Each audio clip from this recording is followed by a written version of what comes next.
drawers gon' drop, and then the calls gon' drop. Hello. I ball too hard, they flop. Whoa. Now all these bitches got ass. How did they get it so fast? They ain't have that in the past. I still smash in LA, they getting shot. Bitch, I know the doc. In my ear, we on the yacht. Yo, bitch, know where we dock. Hold up, I ain't from the know ya, but Tunch is still a soldier. And wrestling beat the soldier, cause he was real Magnolia, yeah. And I fuck these hoes if I don't doze off on that drink. If I do, bitch, you to blame. Coochie lane, we stank. It better be the only thing, big bank. Take Lil back, you know the game. All these bitches want your Carter, your Carter. The fireman and fire starter need water. Ooh, all of your bitches, they prove. All of my bitches, they new. They got more bitches than you. All of these hoes in cahoots. But my bitch keep me in the loop. She blow me like hot camera soup. My waters come out like a troop. Innocent boss in the oop. Enjoying my pineapple fruits. I'm in a pineapple coupe. Passing you up like you. Turn the head like a screw. Get that hoe a tip. Enough to buy a whip. Get that hoe some sip. She fall asleep, I dip. I'm rich, bitch. Money, Mitch. What's in that bag? 14 bricks. You got 14 bricks in that bag? Used to drive on my mic check. Used to be locked up with the dude that's family, mic check. Be in Holly Grove with dudes that call me bodies. Tunch got so many hoes they call me John Dottie. To your bitch, I'm Mr. Biggs, my nigga Brian Osley. I'm kamikaze and you niggas Ronda Rousey. Okay. Really rock. Drop it to the socks. Over your jaw, the ones that haven't dropped. Wait for Carter 5 to drop. It's the rock. Tell them bitches it's the rock. Yeah. I'm throwing up the rock. Yeah, I ain't from Magnolia, but Tunch is still a soldier. And rest in peace the soldier, cause he was real Magnolia. Yeah. JYT, what up? I see you, boy. You heard?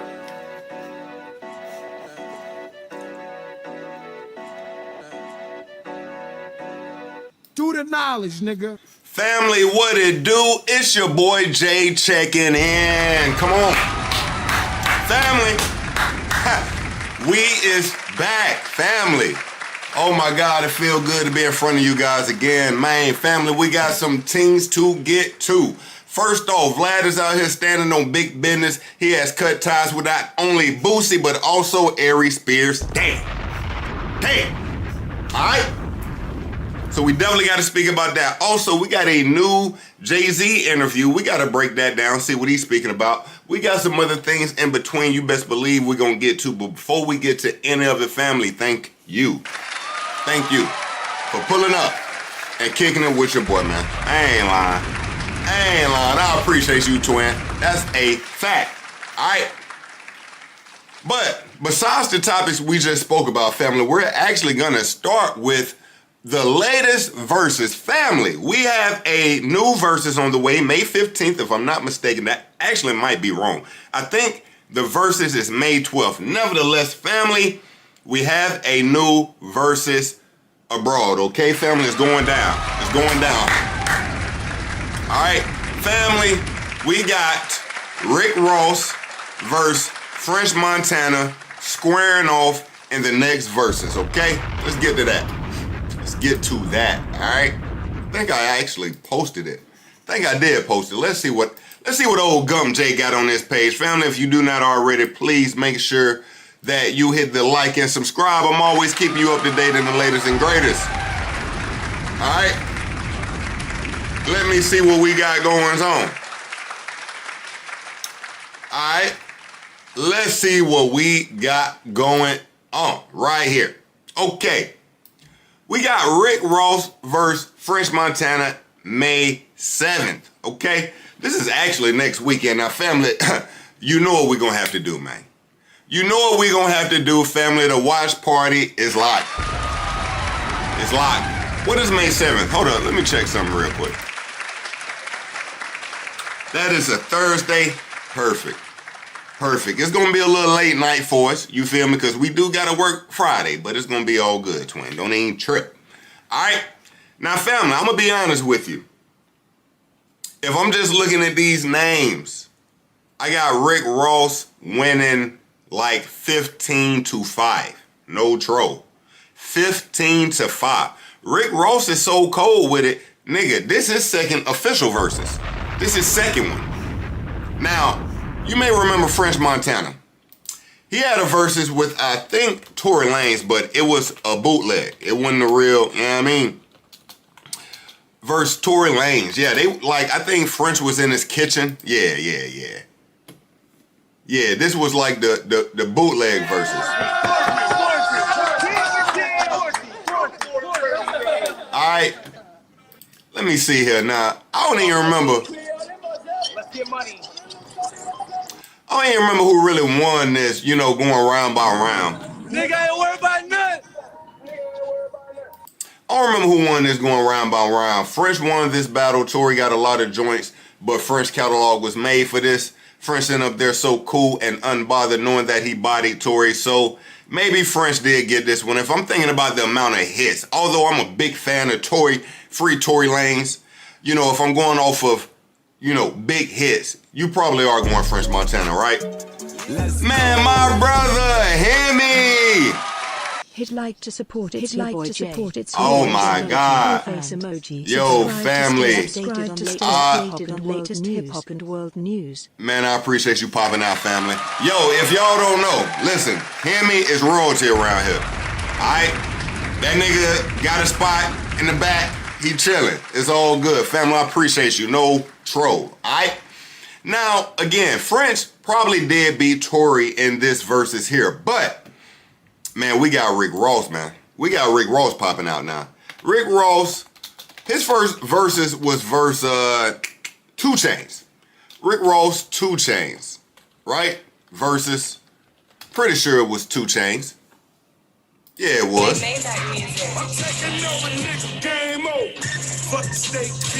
Now, I remember watching this versus, you know, Rick Ross, he over-violated my dog 2 Chainz. And 2 Chainz my brother. You know, he went to ASU, I went to ASU, shout out to him. But I think Ross brought out strippers and mode type shit going on in this versus. Now the question is, can Rick Ross double back and play songs he played the first verses? That's the real question. Is we allowing him to double back and hit him with the same, you know what I mean? Because I remember when Ye, he was on Drink Champs speaking about doing verses. He was speaking about, yo, nigga, at the end of it, it might just have to be me versus me against like different bags of my own. Like I got so many different bags. Like, you feel me? And if I'm being honest, I do feel like Ye is the king of verses. I don't feel like nobody can beat Ye. Nobody. I don't think nobody can beat Ye. Not Drake, not Jay-Z. I think he's the big joker. I do. Now, if we going into a rap hip-hop bag, of course he disqualified. He don't write all his rhymes. That's a whole nother story. Let's get back to this. Big black nigga in an icy watch. Shoes on the coupe, bitch, I got a Nike shop. Tell the rappers you can bring them in the Nike box. Grinding in my shorts, kick them up, they might be high. Switch, I'm swimming in a yellow fish. In the blood, 9/11. I got so many styles, I'm a group. Now my dog Wayne, you know, here's the thing with Wayne, man. Wayne got cultural classics. Listen, I gotta stand on business. You know me. I gotta do that. Wayne, the GOAT right here. My personal favorite rapper of all time. Do I think Wayne could beat Ye in the verses? It would be amazing verses, but I just don't think he could. I just don't think he can, man. I don't think my dog Wayne could do that. Now Wayne, he coming right behind most others. Pause. Oh yeah, Boston. Oh yeah, we definitely on the Boston Richie stuff. You can believe that. Trust me. We just started up, family. Listen, hey, get your drinks, get your smoke. We finna have some fun. All right. Now, what I was saying is Ross was bringing out ladies throughout the verses. You see a lady right here, but she got a mask on. It just reminds me of what a crazy time we was living in. Shorty is twerking in a COVID mask. Damn. Things brought out the scribbles. Okay. All right, man. Anyway. How about this, family? How about this? Let's actually go through some of these tracks. Let's go through some of maybe French Montana, you know, biggest songs. Like, Let's see what French Montana might have in his bag for us. Let me see. French Montana biggest songs. Dude, I'm sure we got a listed somewhere. Boom, perfect. Hot new hip hop. Shout out to you. All right, we got it. Boom. French Montana, nigga. Top 25 best French Montana songs all time. Now, I hope they start us at the bottom. Let's start at 25. Let's work our way down. Hold on. Okay, I guess we already started. They ain't numbered these jokers. Okay. No numbers is crazy. I ain't gonna lie to you, but all right, let's run through some of these. We'll be able to tell from the first song in which direction they're going, right? All right. French Montana, some of his biggest songs. Off the Rip featuring Chinks, Drugs, and Nori.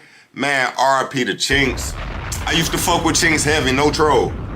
Young Abu Dhabi. Young Abu Dhabi. Come on, man. If you know, you know.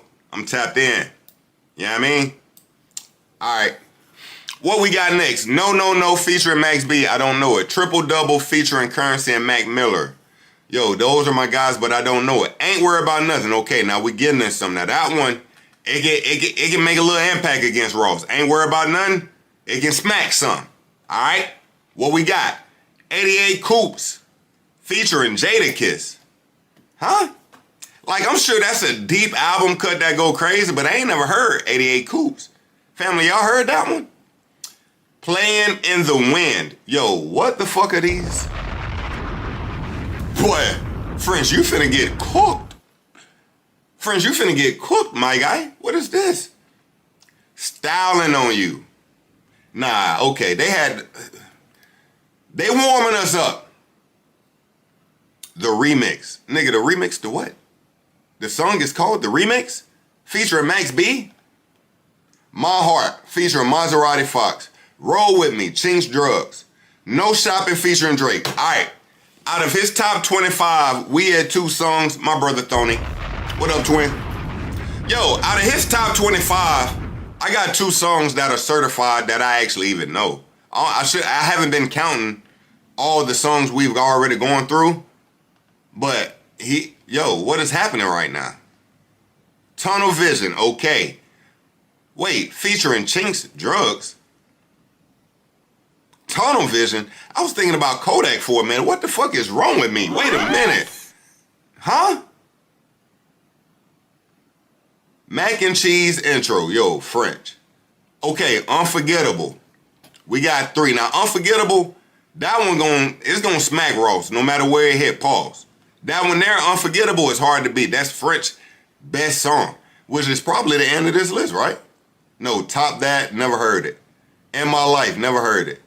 Death Around the Corner. Here it is. Yo, this is a horrible list. Let me give my dog the benefit of the doubt and like try to get another list, because that was just, worse. Now this is a top 10. Cool. Let's get a quick top 10. I think this one gonna give us some of the shit we need. Now, No Shopping featuring Drake. Yeah. Now we cooking. Sipping on drink. Yo, family, y'all gotta remember, nigga, No Shopping is the song that made Joe Budden overly crash out. It was this song. Yo, family, do y'all remember when Joe Budden heard this song and what he did? Joe Budden, Drake, diss. Like, the nigga dropped like quadruple diss songs back to back. Back to back. That nigga had, hold on.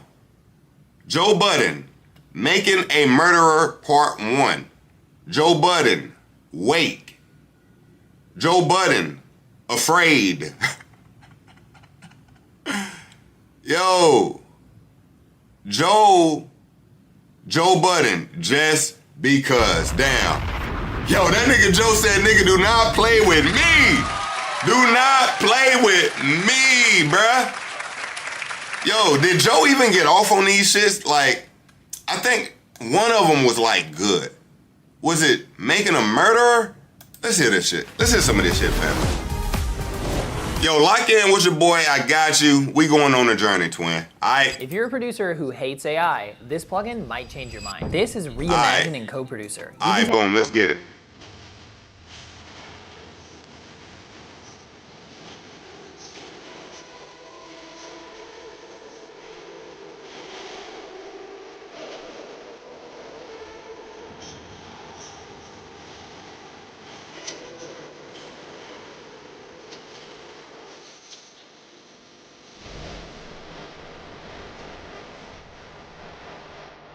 Yo, Joe always got a beat that sound like he howl coke. Like it's you, woo! And you just goddamn, you locked in.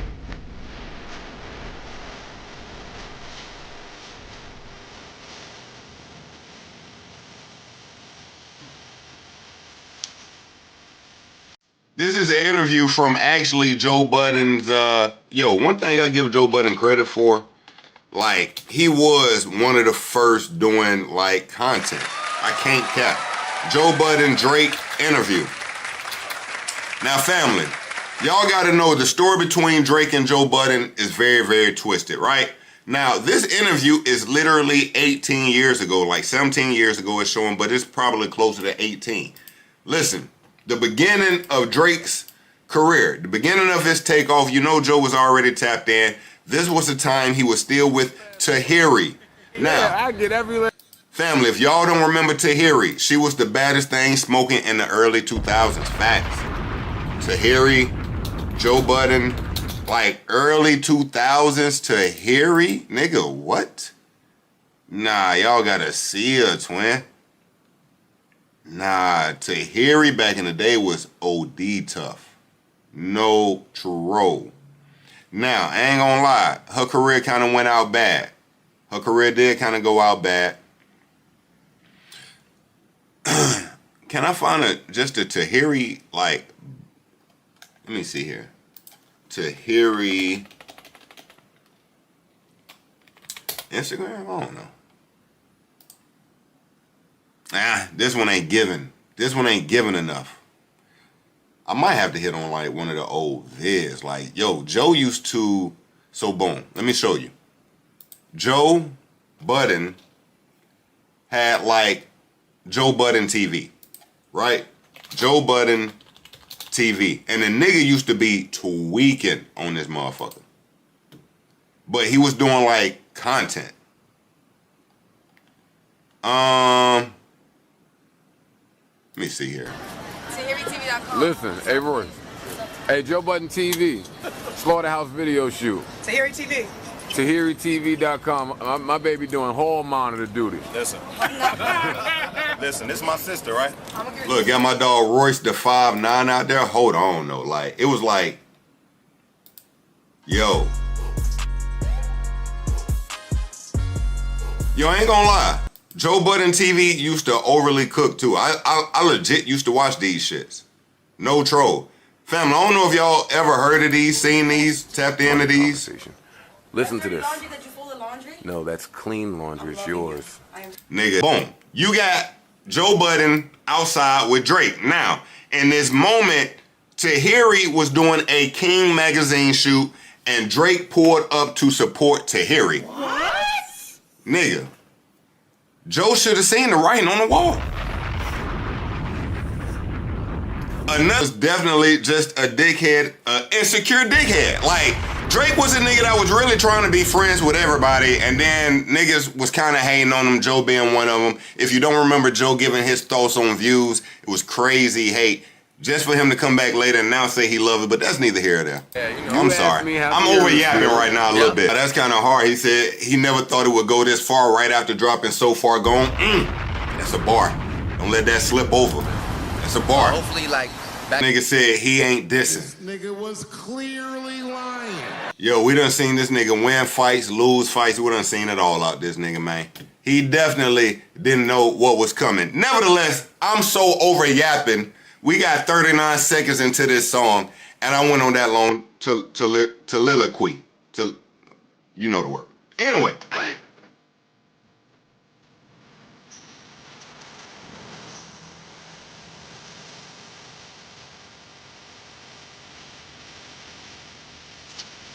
My brother Hemi.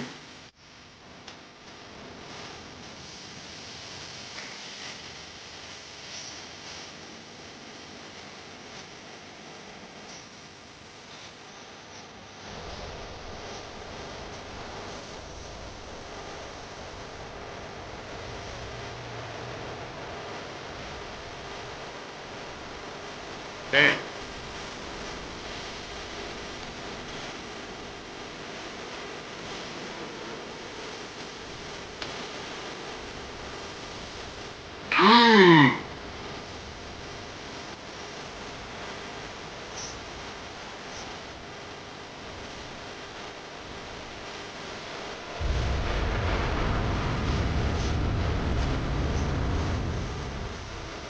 I should have did this 2 Kendricks ago. Yo, Joe, I ain't gonna lie, man. Joe got bars. That ain't never been a question. Joe always had bars. What? Why didn't Joe Budden make it? Why didn't Joe Budden make it? I can tell you why. He was his own biggest enemy. He was his own biggest enemy. Joe Budden, I remember because I used to watch the Joe Budden podcast a long time ago. And I remember him saying that after he dropped Pump It Up, essentially he had a hit and the label wanted him to get back to work, and that nigga was like, what? Brother, I am outside. Facts. Yeah, I mean, yeah, it was his attitude, shit like that. You know what I mean? That's really why Joe did not make it. And I could go through these all days. I just don't want to get copyrighted to death. I could go through these songs all day. Let me hear some Awake, though. Let me hear a little bit of it.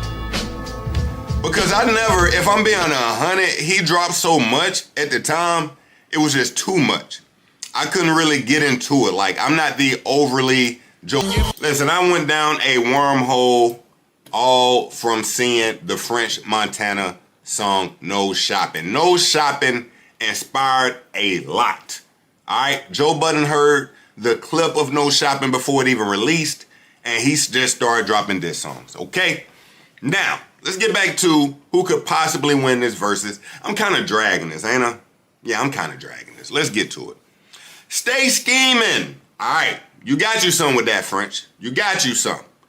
Slide featuring Blueface and Lil TJ. You lost me again.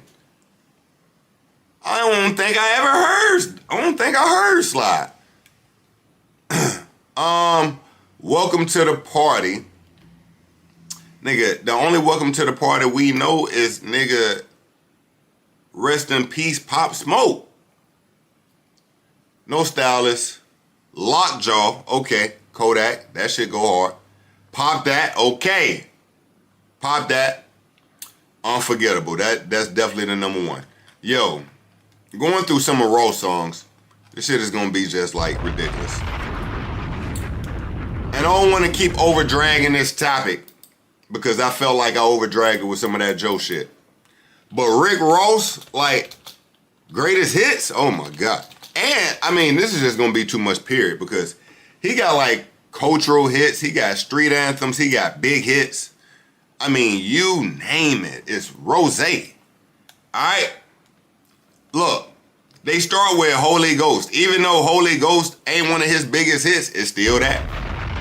I fuck with Holy Ghost. That's my shit. I ain't gonna lie.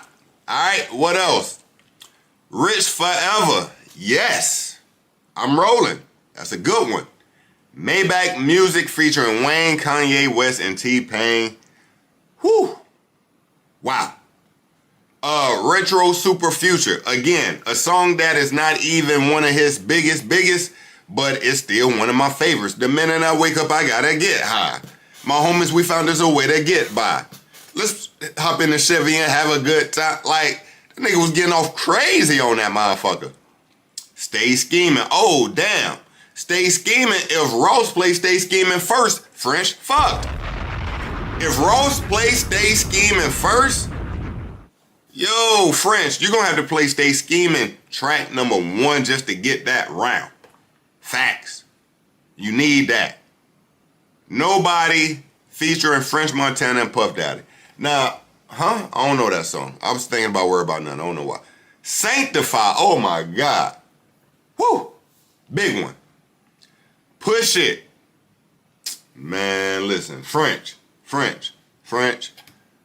Don't even show up.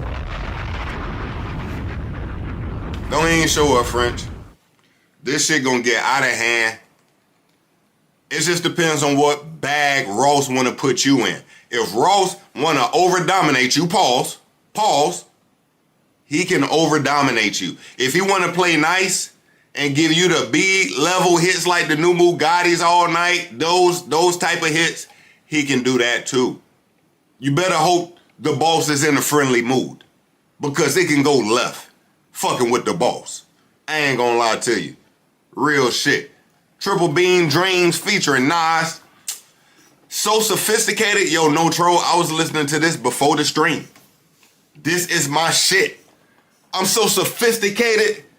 To get a verse from me, she gotta be, what? Bruh, so sophisticated, bruh. Man, y'all, man, look, I know y'all niggas fuck with me, man. Let me get some of this shit off. I know y'all fuck with your boy, man. So sophisticated, bruh. I don't know how to spell sophisticated.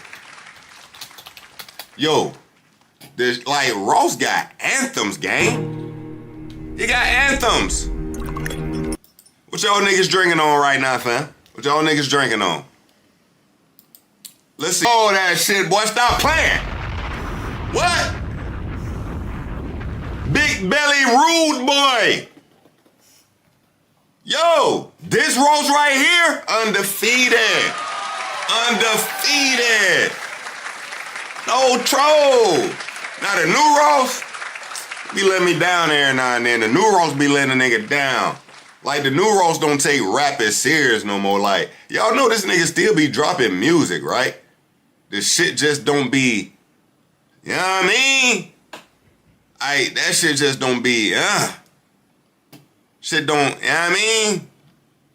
I don't even want to click on none of them. We ain't finna get into some of his latest tracks. Anyway, family, we got Rick Ross versus French Montana happening May 7th. That's next Thursday from today. You know we will be doing a watch party. Lock in with your boy. All right, we're going to go through it. We're going to tally it up. We're going to have a good time. All right, let's keep it moving, family. Who do we want to get into next? Shit, fuck it. Let's get into Aries Spears and Vlad. Family, Aries Spears and Vlad have fallen out over Boosie? What? Let me explain. Aries Spears heard Vlad was getting paid a consistent $25,000 for interviews. Aries felt the way. Okay? He felt a way. Now, this is when counting the next nigga pockets goes wrong. All right? So, Vlad, who has been, switching up the style a little bit, and I'm fucking with it. Like, Vlad once was just the guy sitting behind the camera, and now Vlad said, nigga, fuck that. I'm a media personality too. I'm in front of this bitch, nigga. I'm gonna tell y'all my thoughts, nigga. The fuck I've been, you know what I mean? Vlad giving it up. So, boom. Let's see what we got. Is this the one? Because I could go to the actual YouTube. Let's see here. My staff would always complain that Aries... Okay, hold on. We gotta, that's the follow-up. Hold up, that's the follow-up. Comments. But about actual numbers. Because here's the thing. I can find you 1,000... Hold on. My staff would always complain. All right. Do I want to just go to his actual page and listen to it from, like, the entire clip? Maybe we do that, right? Vlad TV. Aries Spears. Get right to it. But this is an hour, see? Nah, we ain't deciphering through an hour. Okay, I'll go back to the clips. Let's go through clip. All right. So, we got Vlad speaking about the situation with Aries. Let's lock in. Let me go back, actually. My staff would always complain that hit the wrong Aries was again. Okay. Comments. but about actual numbers. Because here's the thing. I can find you 1,000 comments that say, I hate Aries Spears. He's the worst guest on Vlad TV. Can I use those comments to lower your fee? You know what I mean? Because you're trying to use these stupid-ass comments to raise your fee. It's like the stupidest shit I've ever heard of. So I get home, and I said, yo, now I'm home. Let's have a conversation about the numbers. He said, cool, let's do it. I said, cool, what time works for you? Hold on, he got the actual, hold on. He got the text messages up like Vlad. Like, Vlad is like, nigga got receipts? All right. So, boom. You got Vlad saying, let's have a conversation. I ran the numbers when I got home. Oh, you know what that was Vlad really saying? Yeah, I got time, cuz. Oh, that's all Vlad just said to that nigga. Hold up. Here Aries go. Thumbs up and shit. Vlad, I'm free now. When do you want to do it? Hey, yo. After 5, okay. All right, let's continue. At 5 o'clock, bet. I change around my schedule. I clear my schedule out. And I'm like, okay, me and Aries are gonna have a business conversation at 5 o'clock. 5 o'clock rolls around, he doesn't respond. I said, all right, cool. Next morning, maybe around, 10:30, 11 o'clock, I hit him up again. I said, do you still want to have this conversation? You know what he said? What? Yeah, at some point. I looked at my phone and I said, I am done with this motherfucker forever. Damn. Fuck Aries Spears. Oh, shit. Family, I'm fucking up. We got to back up a tad. Well, the $25,000 thing comes out. So, boom. This is the actual start. Forgive your boy, family. So, blame my head, not my heart. Boom. All right, and we're going to go right back to the last. $5,000 thing comes out. I'm out with my kids, right? We're doing like an escape room, if you know what that is. Yeah. Right? I'm out with my twins. We're doing an escape room, and I'm enjoying my time with my kids. So then I get these text messages from Aries. Yo, Boosie's getting $25,000. We need to renegotiate. And look at these comments. Look at these YouTube comments. I only watch Vlad TV when Aries on. Yo, Aries needs a raise. Aries is my favorite guest. He's the only one I watched. And I said, well, first of all, you just got raised up. You get... Now, I wonder how much Aries Spears is making, right? I do wonder. And he said he just raised the number he was getting. Nowhere near the views of Boosie. Nowhere near the views. Like, Boosie's just a way bigger figure. The shows that Boosie does are massive compared to what Aries Spears does. Like, Boosie on camera is way more entertaining than damn near anybody. Boosie's a force, man. He's an awesome personality. And on top of it, when I told him, the whole thing with Boosie getting paid 25, Boosie was really getting paid 20, but then I figured out a way to get him more money by doing house tours. You see what I'm saying? So it's really 20 plus 5 for the house tour. And a lot of times the interview might not make the 20, but the house tour will make some extra money. And overall, it makes money. Me and Aries don't do house tours. And I'm like, fam, you just got raised up. We can't have a conversation based on YouTube comments. He's like, yo, you're not going to convince me what I'm worth. Look at these people. They say they come only for me, and you need to up my salary. Oh, it's like a hostile takeover, huh? And if, that's academics doing the interview. Shout out to Act. If you don't, then maybe we're done. Oh, wow. Excuse me. Plain like that. I said, listen, I'm out with my kids, right? I don't have access to my laptop, to the numbers or whatever else. So I get home, and I said, yo, now I'm home. Let's have a conversation about the numbers. He said, cool, let's do it. I said, cool, what time works for you?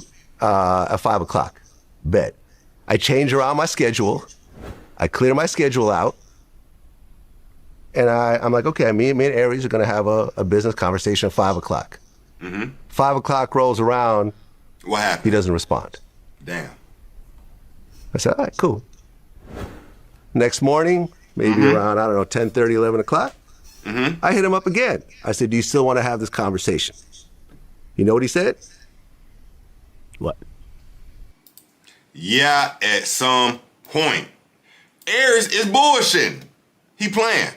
All right, Vlad wanna have a real conversation, but you know, Aries is he's acting like a child. He's acting like he's now disengaged when he was initially trying to throw all these YouTube comments into Vlad's face, which is nothing to actually base your numbers on. Like, as far as saying you want to get more money. Listen, if you want to get more money, you need to be more entertaining. Yes, one thing Boosie is going to do is say some wild shit that's going to go viral. Now, Aries, I'll give you this. You try to say wild shit to go viral, but Aries, here's the problem. You're not hot.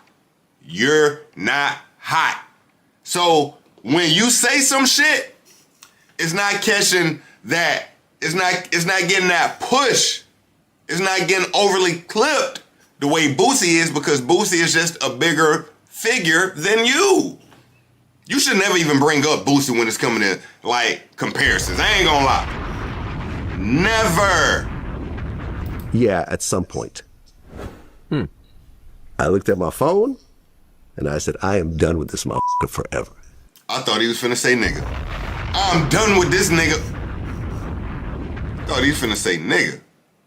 And I said, I am done with this motherfucker forever. Fuck Aries Spears. Shit.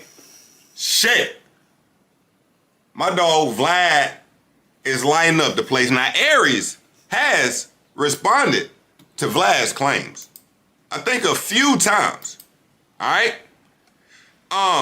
Now again, family, I feel like Aries is tricking himself out the bag. He tricked himself out the bag. You were pocket watching another man, and now you is out of your 2,500. Listen, I'll never forget this. I read this quote. I think it was by Theodore Roosevelt. I might have fucked up who it was by, but I remember the quote. Comparison is the thief of fucking joy. Take out the fucking, but comparison is the thief of joy. All right? You comparing yourself to the next man. Now, what you had ain't good enough. Before you knew what the next man got, what you had was great. Comparison is the thief of joy. To do his makeup. Okay. My staff would always complain that Aries was disrespectful to them. Really? He would show up. At one point, he forgot his towel. Right, you see his towel on his leg sometimes because he sweats a lot because he's kind of overweight, and he forgot his towel. Look at Vlad getting his little shots in. I hear you. And he's like, "Yo, I need a towel." And Leo, my video manager, is like, "Well, here's some paper towels." Like, "No, I need a cloth towel." So he made Leo go and run to the store and bring him back a cloth towel. At one point, Aries was complaining because he needed a makeup artist. I mean, literally the only person I've ever interviewed that needs a makeup artist every interview. Every interview, but I'm like, that's cool. Wait, he needs a makeup artist every interview? Every interview. Oh. Every interview. Damn. So there's a makeup artist, shout out to my girl Candace, who comes early to do his makeup. Fuck him. He's not welcome to the platform anymore. I don't give a fuck. No more makeup? Yeah, no more makeup. Oh, I'm sorry, man. Candace. I'm sorry. Jeez. She's a sweetheart Brutal. too, man. Candace is so great. I kind of feel bad that we're not going to hire her every month to do, Aries makeup.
right. Sorry about that, family. Sorry.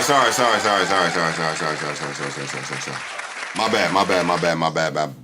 All right, let's check out what Aries got to say about all this Vlad nonsense, all right? It's your boy Aries Spears here. Listen, man, I said I wasn't going to address this because I didn't feel like I really needed to. But I'm going to address it because the warrior-like spirit in me that's an Aries, because that's my zodiac, is fighting it. But I'm going to try to be a gentleman about it as much as I can. Apparently, Vlad decided to do an interview where he's taking shots at me and throwing me under the bus. And let me just say for the record, Vlad, you are a coward, a narcissist, and a hypocrite. Because I didn't even really watch the whole video, because what turned me off immediately was he started out by saying, "We not friends." You've said to me in my face on multiple occasions that we are friends. But now all of a sudden, because I asked you for a bump in pay and that pissed you off, we're not friends? So which is it? Tell the truth. And let me give you all a little bit of backstory. So basically, I called Vlad and said, look, I feel like I want a little bit of bump in pay because I wish he would tell us how much he was making, though. That would let us know if the bump in pay is even valid. Now, I'm going to be honest with you. The bump in pay is still invalid because you only want the bump because you saw what another man got. My brother Vito, I appreciate you. Go get the cowboy hat. I thought about it. You crazy. It's invalid because you watching the next man pockets. And let's be honest. Nigga, Aries, how much do you think your thoughts are worth? Nigga. You ain't been hot since Mad TV. You got blackballed. Vlad saves your career some. Without Vlad, you would have been in the abyss. Like unheard of, unseen. Vlad giving you pity interviews. Even put some money in your pocket and you bite the hand? What? Boy, shit only made me think about my goddamn boy when I see this, boy. My nigga Boosie, man, even though I don't like the reason he made the song, it take me right back, nigga. Every time, bruh. Yo, how the video start? What you doing, Boosie? Look. Hold up. Nigga said, that's it. You know what I mean? Like, gave the nigga some money, that's it? Can I have more? Boosie, what that nigga is? $40? Shit. This ain't enough, man. This ain't enough. What? Come on, man. Ungrateful motherfucker. Ungrateful. Is this a life we live in? Everybody ungrateful. Everybody. Aries Spears. You can give a nigga love, but he still complain. Lace a nigga with a chain, make him scream his name. You can fall on your ass, be straight down bad. Nigga look the other way like they ain't seen a thing. You can. Man, look, man, he was trying to tell us. Because I know my value. You once had Lord Jamar, Godfrey, Tony Yayo, Boosie, and me. All of which many times people said were your best guess. Who's the only one left? Me. Godfrey left, Jamar left, Yayo left, and Boosie left. I'm the last one standing. And when people go, yo, I watched the show because of you, yo, I So now we're getting more information. Basically, you was trying to pinch Vlad. You thought everybody left, and since everybody left, you could boost the price. Vlad wasn't going. Subscribe to his channel. The moment your interview's over, I unsubscribe. There's value in that. So you're mad at me because I'm recognizing my worth? And I told you I wanted to be fair. I wasn't even saying pay me what you pay Boosie, because I get it. From a numbers business standpoint, I get it. I'm just asking you to be a little bit fair. And now here's the thing. Again, you're a... Nigga, what is fair? If you're getting thousands of dollars to give a few hours of interview, that is more than fair. That is more than fair. Do niggas not know the value of $1? Liar, you're a coward, and you're a hypocrite. Because what you do is you want to be seen so badly instead of just doing what you do best, which is stay behind the camera. 2 times you asked to come to my shows. One, I forget where it was in LA. I think it was Oxnard or Brea or whatever. And then the other one at the Nova Theater. Both times I gave you free tickets. And you said to me both times, yo, shout me out, shout me out. Why is that? Because it's so important for you to have the attention on yourself. And I didn't shout you out because I knew that. That was my moment. That was my time. When I'm on your show, it's both our times. Yo, this nigga here is not your homie. Nigga like this, imagine a nigga that you helped make hot and you like, yo, pay me back a little bit. Give a nigga a little shout out at the show, you know what I'm saying? Like, warm me up in the room a little bit, you know what I mean? This nigga like, nah, this is my time. When we're interviewing, that's our time. Like, this nigga on some own for self shit. He don't care nothing about no Vlad. He care about the opportunity that Vlad is giving him, not Vlad at all. So there's that. Then here's the other thing. You went and talked shit about my podcast partner, Andy Steinberg, who you befriended. Both times you came to my show. Now all of a sudden, you talking shit about him? Make that make sense. And let's get another thing straight. 9 times out of 10, when you want to boost your numbers, who you always go to? The black community. So whether you are using us to help your platform, and I'll be real, we help each other. And I've said that. I've never disrespected you. I've never talked crazy about you. I just simply said I want my worth. But you use the black community when you need us, and you play the black card when you in some black dussy. And when I say dussy, I don't mean the word dussy. I mean a word that starts with P that rhymes with dussy. Because that's who you are, gadget. And when I say gadget, I'm not talking about the word gadget. I'm talking about a word that starts with F that rhymes with gadget. You understand what I'm saying? You gadget dussy? And I'll do you one better. I'll come on your show one more time for free. You ain't got to pay me shit. And we can talk about it right then and there so we can get the truth. Because there's 3 sides to the truth. Your story, my story, and the truth. So don't be a coward. Bring me back and let's go through it. And I'll take a page out of Cannabis's book, Second Round Knockout against LL. We could get it live in front of the cameras on your own sitcom. I'll let you kick a verse. Fuck it, I'll let you kick them all. I'll even wait for the studio audience to applaud. Now watch me rip the tap from your arm. Stick you for your Vanguard award in front of your mother first, second, and third born. Have me get on the horn, call Minister Farrakhan, so he could persuade me to squash it. I say, now fuck that. He started it. He forgot what a hardcore artist is. You want to talk shit about me? One of the best shit talkers in the game? Bring your ass, nigga. Bring your ass. Have me on. Don't be a coward, dussy. Don't be a coward, gadget. Let's get it on. Because you Russian, I'll do like Drago. If he dies, he dies. Yo, family, I'm going to tell you Aries Spears' biggest problem right now. The man don't understand no goddamn business. Yo, now you want to go on the show for free? Nigga, what? This finna be the episode that get the bag. Oh my God, Aries. If you want to go one more time and y'all do this confrontational shit, we all gonna tap in, duh. You think I care about what you think about Iceman? Do you think I give a fuck what you think about anything? Let's be honest. Vlad was doing you a favor. Vlad keeping his page moving. You know, the 10 people who care about what Aries Spears has to say, I'm gonna throw that out there. But, dog, now you want to do this shit for free? Brother, listen. If I'm Vlad, I'm taking that. I'm gonna have security in the building. You wanna do it for free? I got security in the building. And nigga, guess what I'm gonna do if I'm Vlad? Stand on business, nigga. One man arm against 50, nigga. Let's do that. I stand on business, nigga. But I think Aries gives us a little more. You know, he said he wasn't gonna address it, but guess what? Hold up. This nigga was clearly lying. This nigga was clearly lying. He's definitely addressing this more. All right, let's check out some more commentary from Aries, okay? Yo, what up? It's your boy Aries Spears here. Listen, I want to talk to the city of Cleveland for a second. Obviously, specifically Clevelanders. Hey, Aries, guess what? I'm speaking in behalf of all the people in Cleveland. What? We don't give a shit what you think about us. What the fuck? Wait a minute. What just happened? At DJ Vlad, Aries Spears is fat, sweaty, sloppy, punk-ass bitch talking shit about my city, Cleveland. What did Aries say about Cleveland? What we stumble upon? We don't care. Nobody's checking for you, bruh. Nobody. Check out. When me and my friends and family get together, no experience gives a two of them. Sure that'll bring.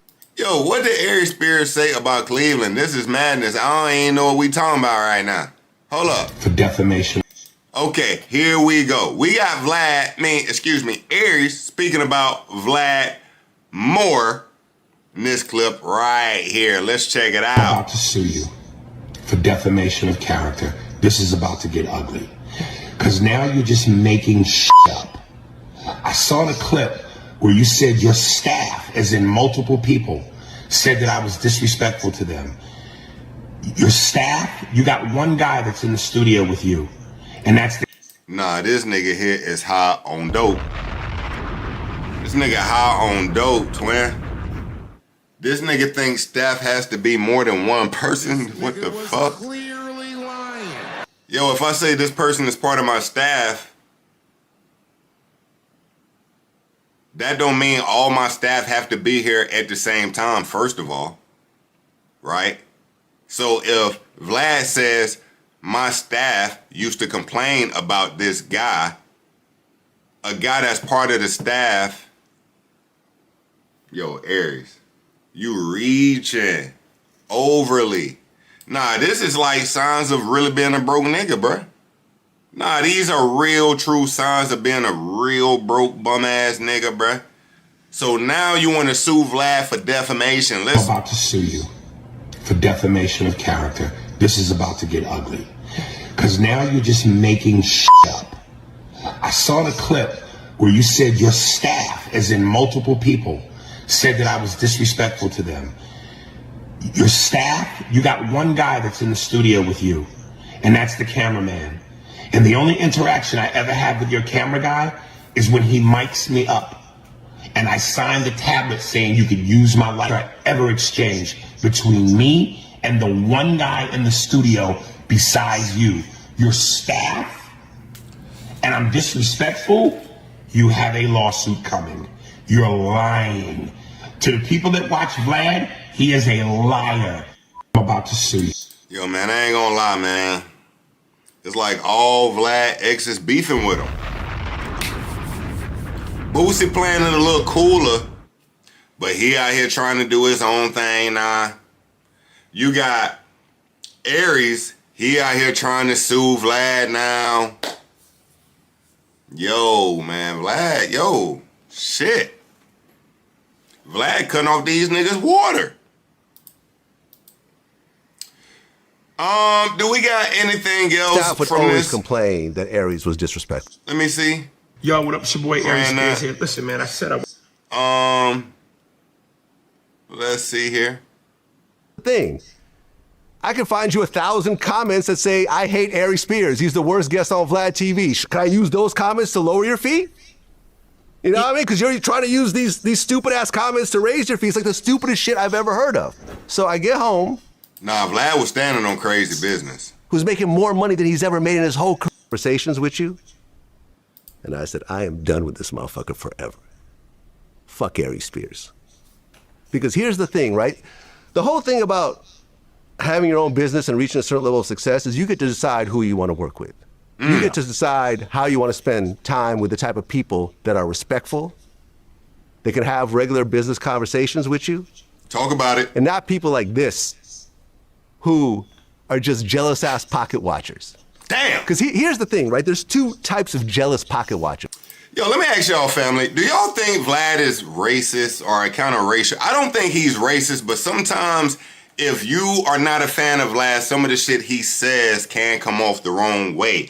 Like right here when he says people like this, but I don't, you feel me? I don't feel like Vlad like that though. Fuck Aries Spears.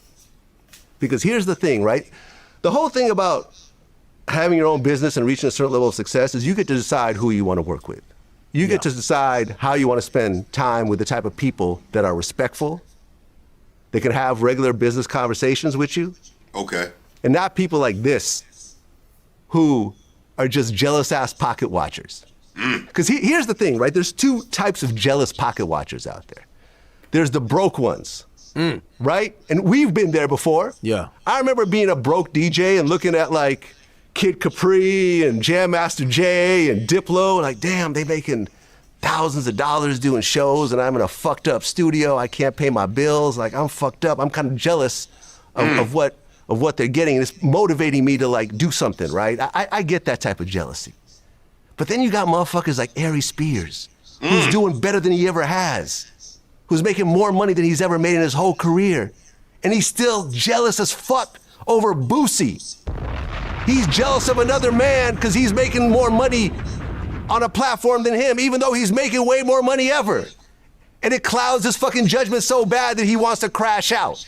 And he doesn't even want to have a conversation. He thinks that these stupid ass comments justify his position. So I said, yo, I'm fucking done. Fuck him. He's not welcome to the platform anymore. I don't give a fuck. No more makeup?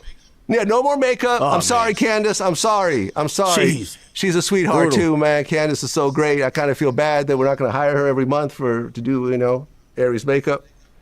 And I said, I'm fucking done. I'm not doing this shit anymore because Aries was making after expenses about half the profit, and I said, yo, I could get in front of the camera myself and make that without the fucking headache of this dumbass motherfucker. So. I think Hey man, bravo. Bravo fucking oh. He said something I wanted to address too. That he's ever made in his whole career. Yeah, it is crazy, yo. What else does Aries even do, family? Think about it. You don't see Aries on no TV shows. You don't see Aries making no guest performances anywhere, doing anything. He may be on the road doing some stand-up, but what kind of bag is he truly getting on the road? I don't know. I just know the relationship he had with Vlad was a good one, and he fucked it up. Just like Vlad just eloquently said, watching another man pocket got him fucked up. Comparison is the thief of joy. My staff would always complain that Aries was disrespectful to them. Nah, we listen to that. We listen to that. We listen to that. We listen to this. Let's make sure we've gone through all the Vlad Aries Spears before we keep it moving. Again, family, I appreciate y'all niggas so much tapping in with your boy, man. Listen, we got a lot to get to. Lock in. We going up. All right? Aries Spears and Vlad, I think we have ran through it all. I really do. Aries Spears, Vlad. Let me see if Aries had anything else to say. Oh wait, Tony Yayo did pop in on this. Hold on, I kind of gotta hear what Yayo said. Hold up, Tony Yayo, I get way more money than Aries Spears to do Vlad, but I'm not saying how much. I need a raise like Boosie and a makeup artist like Aries Spears. Nah, these niggas is trolling. These niggas trolling. I wonder how, yo, let's look at the views Aries Spears gets on Vlad. Right here, we're looking at, and these were 4 days ago. Are these re-uploads or brand new upload? And here's the thing, Vlad has a built-in audience that's just watching whatever he uploads. It don't even matter. So I wouldn't even say everybody watching Aries is a fan of Aries. I think they're just a fan of the platform as well, and they're just watching everything that's coming on the platform anyway. Yayo, let me see real quick, man. Let's tap in. And they're not going to go anywhere. Like, for example, Boosie hasn't done Shannon Sharp because Shannon doesn't want to pay him. Shannon said this publicly. Oh, Shannon, of course not. Shannon Sharp. I think certain platforms, in order for you to get bigger, you can't expect money. Yeah, I think that's the thing I respect about you. Over $1 million paid in paying people. And I created this whole industry of paying guests. Yeah, he did. I created this. Not to say I'm the first person to ever do it, but I'm the first one to put it out there because everyone else was hush hush about it. You're not supposed to pay your guests. That's not journalism. Fuck all that. This is a business. Yeah. I was the first one to publicly say it and put it out there. And spent over $1 million, put my money where my mouth is. You know what I'm saying? I spent over $1 million. And see, look, here's the thing. Vlad can keep making money off of Aries Spears without Aries Spears even being there. Right now, he can talk about Aries Spears to Tony Yayo, which, Aries, you were clearly lying. Tony Yayo is still on the platform, and he's happy. Getting this bag, still flying overseas, eating boiled goose, nigga. I don't know. Eating some fly shit. All right? It really helped out a lot of people. It really started, if you want to know how this even started, was during the pandemic. Right. all my comedians that I fucked with, like Lunel, were all fucked up because they couldn't tour. Right. So I'm like, shit, let me just put some money in their pockets. Yeah, it made sense. Let me, I make money with Lunel. I make money with TK Kirkland. I was making money with Aries. So I'm like, yo, let me start having them on more often as opposed to every so often, and let me pay them, and it'll be a win-win situation. And it turned into a whole thing. But it doesn't mean that I'm going to be taken advantage of, right? It doesn't mean that I'm going to put all the money in your pocket and I just break even. Because that's the situation that happened with me and Boosie. Boosie was getting 25. He said he wanted 40. I said, what are you talking about? He said, okay, I'll take 35, but no less. And I looked at all my numbers, and I never made more than 35 off his interviews, right? So that 10K margin where he was making most of the money and I was making 10, I'm like, that's cool. We'll leave it at that because you are a big guest and so forth. But at the point where he said, I want 35, I'm like, so that means I get 0. Yeah, well, why would I do that? Well, now that I'm podcasting, right? Yeah. I look at now I know the numbers and starting to learn a lot of the games with you. Shout out to The Real Report. Y'all make sure y'all like, share, and subscribe to The Real Report. Yo, I tried to watch The Real Report. I got to give these niggas like another 6 months. They were just arguing over each other, yapping over each other. It was just chaos. I'm not there with these guys yet. I tried. Now, again, let's rap about it with Mano, Davies, Fab, and Jim Jones. Wow. Love it. Love Day Pot. I do. All right. YouTube, shout to Uncle Murder and the Volume, right? And it has to be worth it.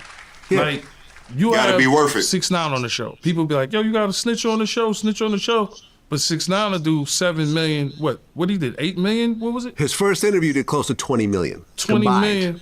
20 million. So even if you dished out 20 million is 50,000, crazy. I don't know if you want to put the number out there. Whatever. I'm not going to put the number out there. Don't put the number out. I've only put numbers out.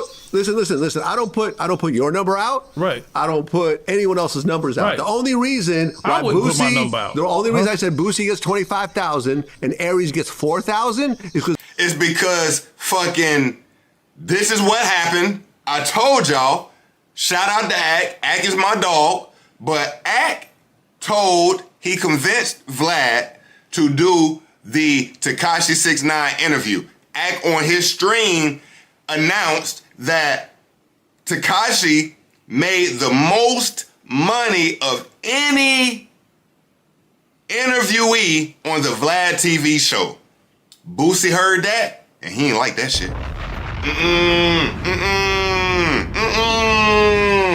Boosie ain't like that shit. No. So what happens? Boosie then says, hey, I need more money. He didn't say it was because of 6ix9ine, but nigga, it was because of 6ix9ine, right? He says, I need more money. Now, what happens after that? Aries Spears see Boosie over there like, wait, Boosie been getting 25 and I'm over here getting 5,500? Nigga, I need a boost too. Boost me up too. So what happens? Tekashi 6ix9ine makes the money back for his interview, but in return, Vlad loses 2 of his consistent guests. And if I'm being honest, it's all academics' fault. Boy, you know how to destroy another nigga platform. You did it to Joe, now you doing it to Vlad. This nigga academics is a demon. I'ma tell you the truth. Damn. All right. Because both of them came forward themselves first to talk about, I wanted this much more money and Vlad wouldn't give it to me. So you can't say, because Boosie said, I wanted only 5,000, Vlad wouldn't give it to me. So now I'm in a position where everyone's reporting on this and everyone's like, well, Vlad, Boosie's only asked for 5,000. That's not a lot of money. Like, why are you tripping? Why are you being cheap?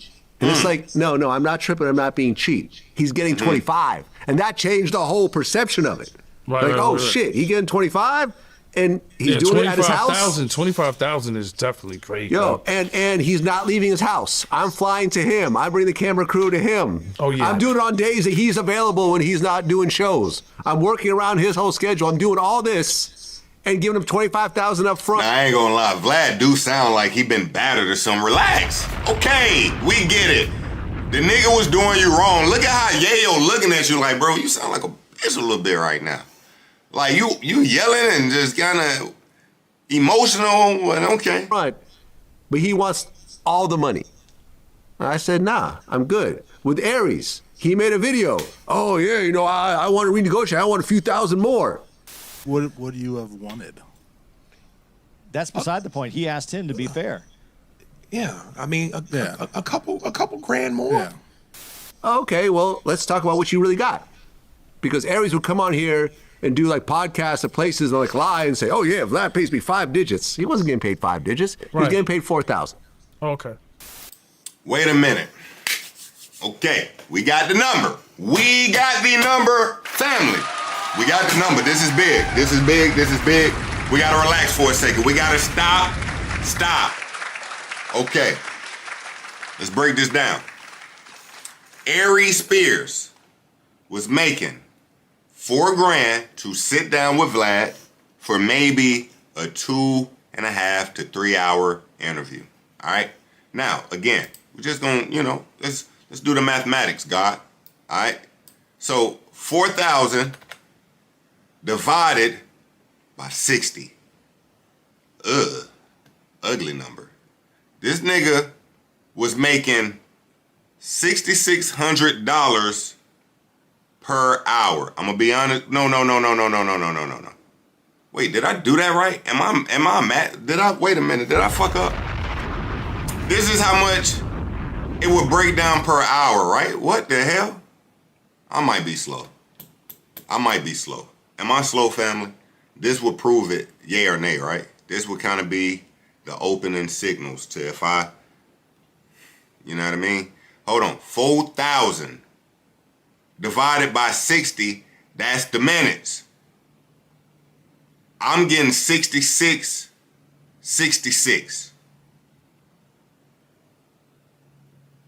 Huh? Am I slow? Am I a little tardy? Was he so I'm assuming, all right, how about this, Jay? 4,000, yeah. I'm slow, family. I'm sorry. I ain't gonna even keep trying to figure out what I'm trying to figure out. I'm gonna just let that thing go. Listen, he was making 4,000 for maybe 3.5 hours worth of interview. I feel like that's more than a fair deal, seeing that Aries Spears is a bum. Let's be honest, he's a bum. Aries is a bum. It ain't like I'm on there for free. He pays me. Correct. He pays me a nice 5 figures. Yeah. So if my choice is either stay home on a Tuesday and do nothing and earn nothing, or go sit down for an hour and a half and walk away with 5 figures where I could not make anything, what am I gonna do? No, I agree. I'm gonna make the money and I get to check him. That's not how much he was getting. And that was fair compared to the views that he was getting. Based on the views. Aries, I get way more money than that, but I'm not gonna say my number. But you deserve it. You get more views than Aries. Nah, he rubbed it in. That's crazy, huh? No, man. Yeah, yo. Look at the grin on his face. I don't feel like 4 bands bad bread, though, man. It's Aries Spears. Family, what was the last thing you watched of Aries Spears? Besides Vlad, nigga. 4 bands is good. You know what I'm saying? Yo, listen. I'm in between. Y'all figure it out. Between, you know what I'm saying? Y'all in between 4 and 25. That's you talking right now. I'm not gonna put my number, because like I said, I think if it's more Vlad, people will understand is when you get on Vlad TV and you monopolize. Right. That's what it's really about. You got All right, 6.3 million subscribers. Yes. You know, that's every podcaster's dream, like it or not. Unless you're Mr. Beast. Unless you're Mr. Beast, that's come pathetic on. to Mr. That's Beast. like Mr. Beast is in space somewhere. You know what I mean? Okay. He gets that in a month. 123 million subscribers. He's in a whole nother planet than us. Okay. But for me, 6.3 million is another planet for me too. Because like I said, you look at all the biggest shows, they don't have as much subscribers as you, and it's all about the subscribers and ads. So the whole thing is, Aries, go get your own show. And now Boosie has his own show. Yeah. So we can go watch him there.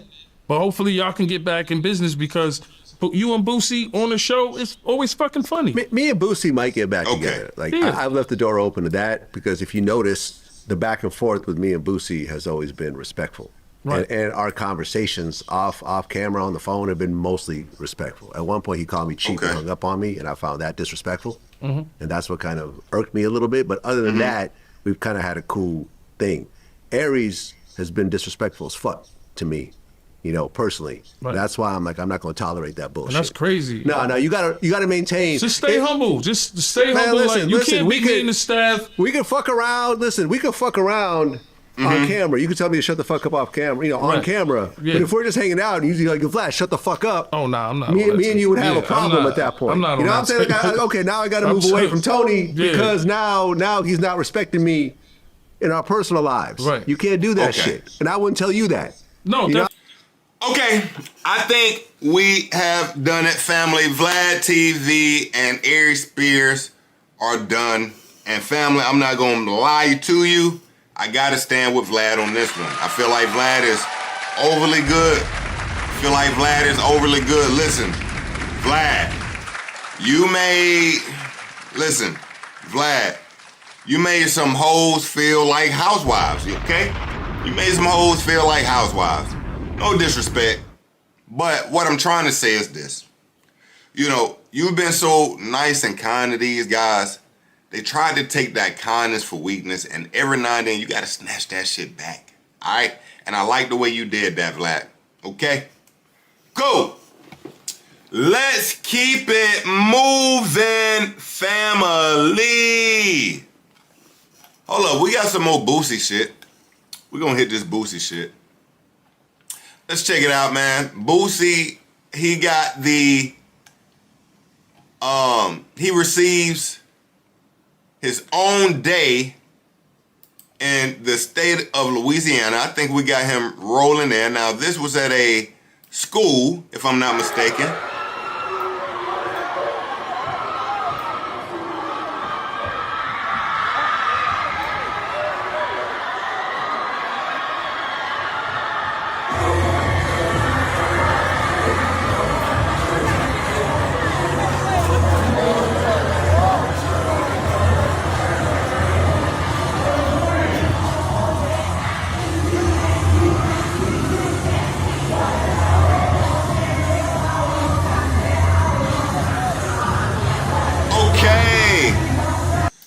Boosie walking into the building. Now, again, he receives his own day in the state of Louisiana. My dog got a little emotional, which I understand, man. You know what I'm saying? Boosie, a nigga from the hood, twin. Let's check this out. Made it to government. Do hereby proclaim May the 10th, 2026 as Boosie Badass Day. And now, Mr. Delta. We should have it back with the name Mr. Delta as well. Mr. Delta Brand. Mr. Delta Brand.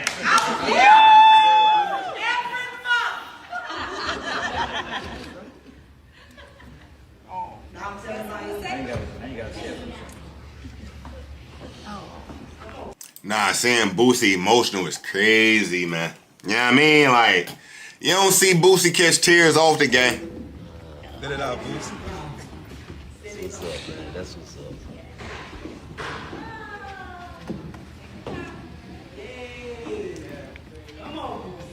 That's what's up. Oh, thank Albalus is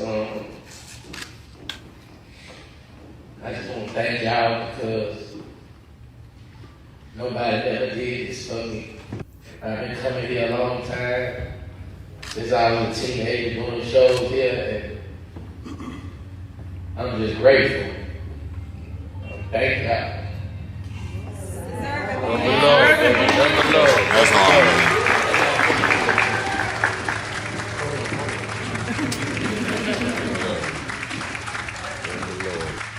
Alright. And we got a little more from Boosie, man. You know, Boosie has become a staple at the Atlanta Hawks games, twin. He has become a staple, but I'm not gonna lie to you, this nigga Jalen Brunson over-violated. Yo! I don't even really watch basketball like that, but not Miami Heat, that's my favorite team. Atlanta Hawks pick up a stick. Yo, how y'all gonna let Jalen Brunson play with Boosie? Wait a minute, family, have y'all seen this? Y'all couldn't have seen this, twin. Y'all couldn't have seen this. Hold up. You got Jalen Brunson going into the stands like, hold up. So boom. Jalen Brunson was like going for, he tried to save the ball. As he's doing so, he goes into the crowd. It just so happens to be Boosie Badass he goes into, right? Now, mind you, New York is over violating Atlanta already to score like 83 to like 22. It's like Jalen has violated Atlanta so bad this game, now he picking on niggas in the crowd. Watch this. First 11 as Brunson having some fun with somebody I hope he knows. Nah, how we let Jalen Brunson drag Boosie to the ground? What? Nigga, in any other setting, Jalen Brunson. Boy, that's Boosie. First 11. Look. Brunson having some fun with somebody I hope he knows.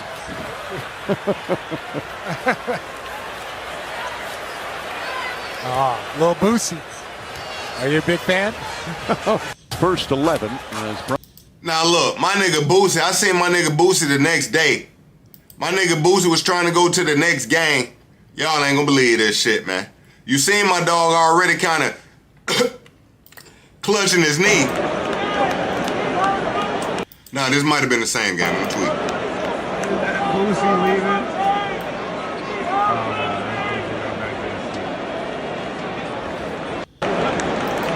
My nigga Boosie came to the game hurt. What the fuck?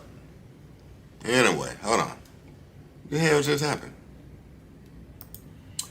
Alright, yeah, man. Boosie at the game. Yo, don't the game come on tonight? Yo, family. Yo, family, I gotta, hey, look. This is random, but I gotta stand on some big business right now. Stand on business. Hey, listen, man.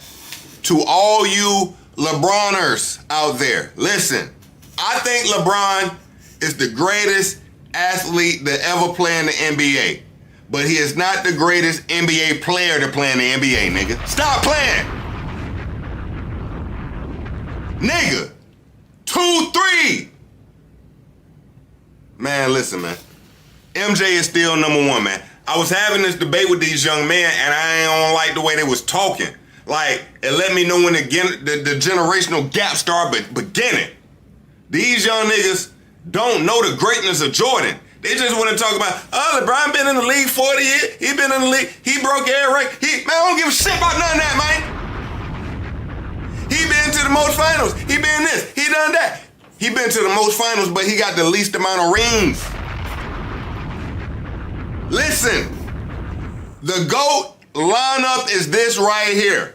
All right? MJ at number one. Let's start there. Clearly, MJ at number one. Kobe, Bean, Bryant at number two. Let's get that clear. All right? RIP to the GOAT. And we got the current playoff contestant, LeBron at number three. That is the lineup. Now, I get to throwing that lineup out. Mind you, it make all the sense to me in the world. Listen, LeBron got 4 rings. Kobe got 5 rings. Jordan got 6 rings. 1, 2, 3. What's the problem? Now, when I make this debate, niggas wanna be like, well, if you're gonna do that, yeah, let's say Bill Russell. Okay, cool, nigga. Bump LeBron to number 4. Bill Russell number 1. Jordan number 2. Kobe number 3. And now we got LeBron at number 4. Okay, we can do it that way too, nigga. We can do it that way too, nigga. The hell?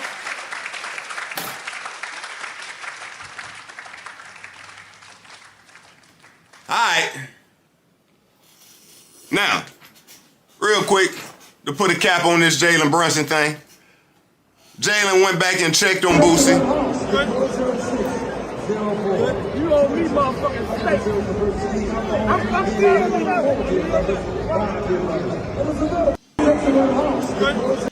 That nigga Boosie said, you owe me steaks, I'm DMing you. Yeah, you right.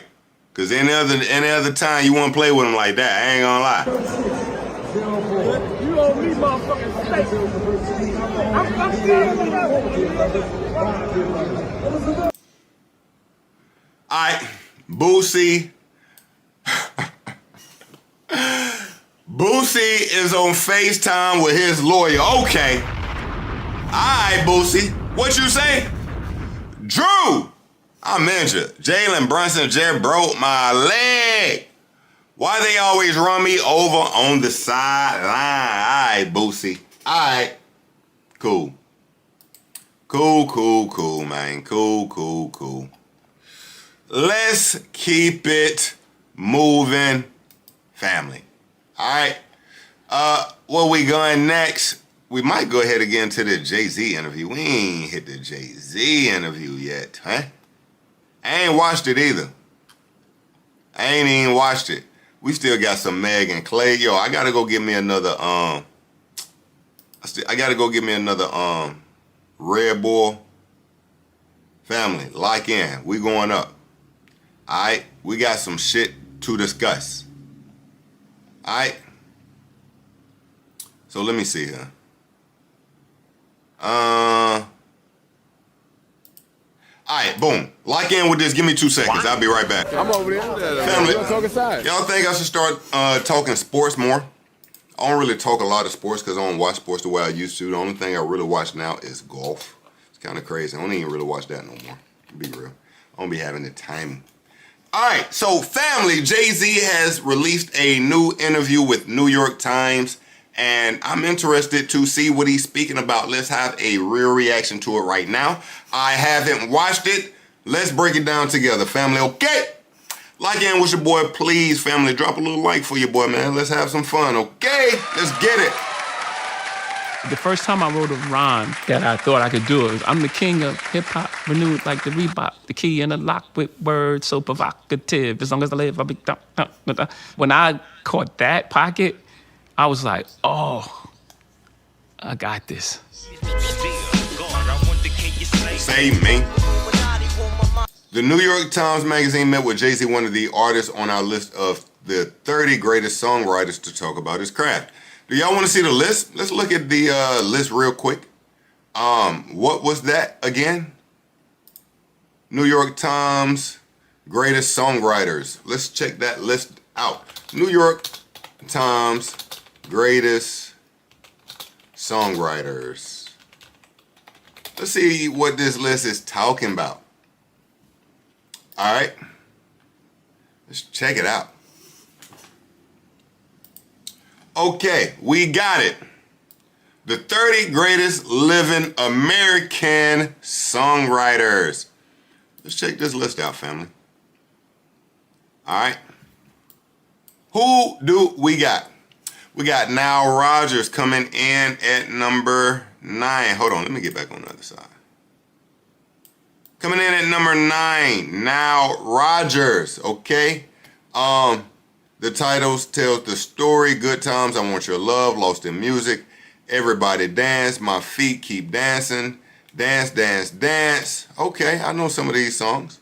All right, shout out to him, man. At 29, Lucinda Williams. What Shorty made? What she made? Whatever anybody means about a song's texture turns tactical with Lucinda Williams. Sweat, Salt, Ice Crunch, Oyster Grit, matches Grease. What song she got? I don't know. Stevie Wonder. Now that's a name. We all know Stevie Wonder, the legendary GOAT. He is still living. Salute to Big Stevie. All right. And we got Jay. All right. We got Jay coming in at what, around 25, somewhere around that? At about number 25. But I'm going to be honest, how this list going so far, might be some elite GOATs at the top. Let's keep it going. Paul Simon. What group was he in? He was in a group, right? He was in a group. Taylor Swift. Okay, Taylor. Brian and Eddie Holland. You could be here all day just naming titles, but let's try to take a moment. Where Did Our Love Go, Baby Love? Come See About Me. Stop in the Name of Love. I Hear Symphony. You Keep Me Hanging On. And the 4 top biggest bangers. Reach Out, I'll Be There. Ooh, shit. 7 Rooms of Gloom. Okay, nah, salute to them. Missy. Now, I knew this name was going to pop out. I'm not going to lie. I started to make an over or under before we started the segment when we will see her. But I remember when she got announced in the Hall of Fame, right? So, anyway. Missy. Lionel Richie. All right. Hey, listen, man. They got some legendary names on this motherfucker now. Dolly Parton. Damn, Dolly Parton was like that, though? She was this high? I will always love you, Jolene. Maybe I'm tripping. Young Thug. Oh, shit. I'm liking this. Young Thug being above Jay-Z and all them niggas. Okay. Damn. Young Thug above Stevie Wonder. Wow. Is this list going backwards or am I going forward? Which way are we going? Diane Warren. Josh Osborne, Brandy Clark, Shane McAuley. Now, we got to be going backwards. Maybe we started at the top and going to the bottom. But then I see Babyface, so maybe not. Carole King, Outkast, Mariah Carey, Willie Nelson. Nah, they just had Thug above all them niggas. Kendrick Lamar. All right, nigga. This nigga was clearly lying. I'm all right now. All right, let's slow it down. Valerie Simpson. Yo, I ain't gonna lie. I don't know who she is though. But the way they threw Young Thug and Kendrick above niggas like Stevie Wonder, you got me questioning all of it now. You know what I mean? We got Bob Dylan. We got Lana Del Rey. We got The Dream, Jimmy Jam, and Terry Lewis. Okay. Bad Bunny. Now, maybe this is no listing, actually. Maybe this is just the names in the songwriters. Their top 30. Well, it got to be if it's, I don't know. Anyway, let's listen to what Jay got for us in this interview, family. My early years, I had this big green notebook. My mom had got me this notebook, and I would just write, and it would be sideways and slanted and just like a mess. And I was write really small because I didn't want anybody to read what I was writing. In my teenage years, I moved further away from the house. And as I moved further away from the house, it was hard to like hold these things. I had to retain these thoughts. I didn't write anymore in that little green notebook. I wish I had it, man. I never kept up with things. That's a whole different experience. I'll tell you about that. That was the first time I made a demo. Jazz and Big Daddy Kane in Brooklyn were the two guys at that moment. And the connector was Fresh Gordon. You know who Fresh Gordon is? I know because I've read about him. Oh, okay. Fresh Gordon was a super connect. Everyone used to be in his house. Fresh Gordon actually really, I believe, did the Push It beat and sold it for like $5,000. That's the folklore. I don't know if it's true. But you go to Fresh Gordon house and Marky D be there, Pepper, and then he had like all the computer equipment. His house was beautiful, incredible. So anyway, in that house, the two guys were gonna meet up. They was gonna make what we call a mixtape now. And everyone was talking about, who's that kid? And so Kane was like, I want to work with you. And I made a demo with Kane. And it was the first time I was like, I can make songs. And that was I played for my uncle. He's like, man, get that shit out of here. I was like, I'm gonna be better than LL Cool J. It's like, get the fuck out of here. But my uncle loved me. He was protecting me in that moment the way he could, because I was dreaming too big for him. He was like, let me let you down. It don't happen like that in life. After 96, all the material that's on Reasonable Doubt was pretty much already like in my head.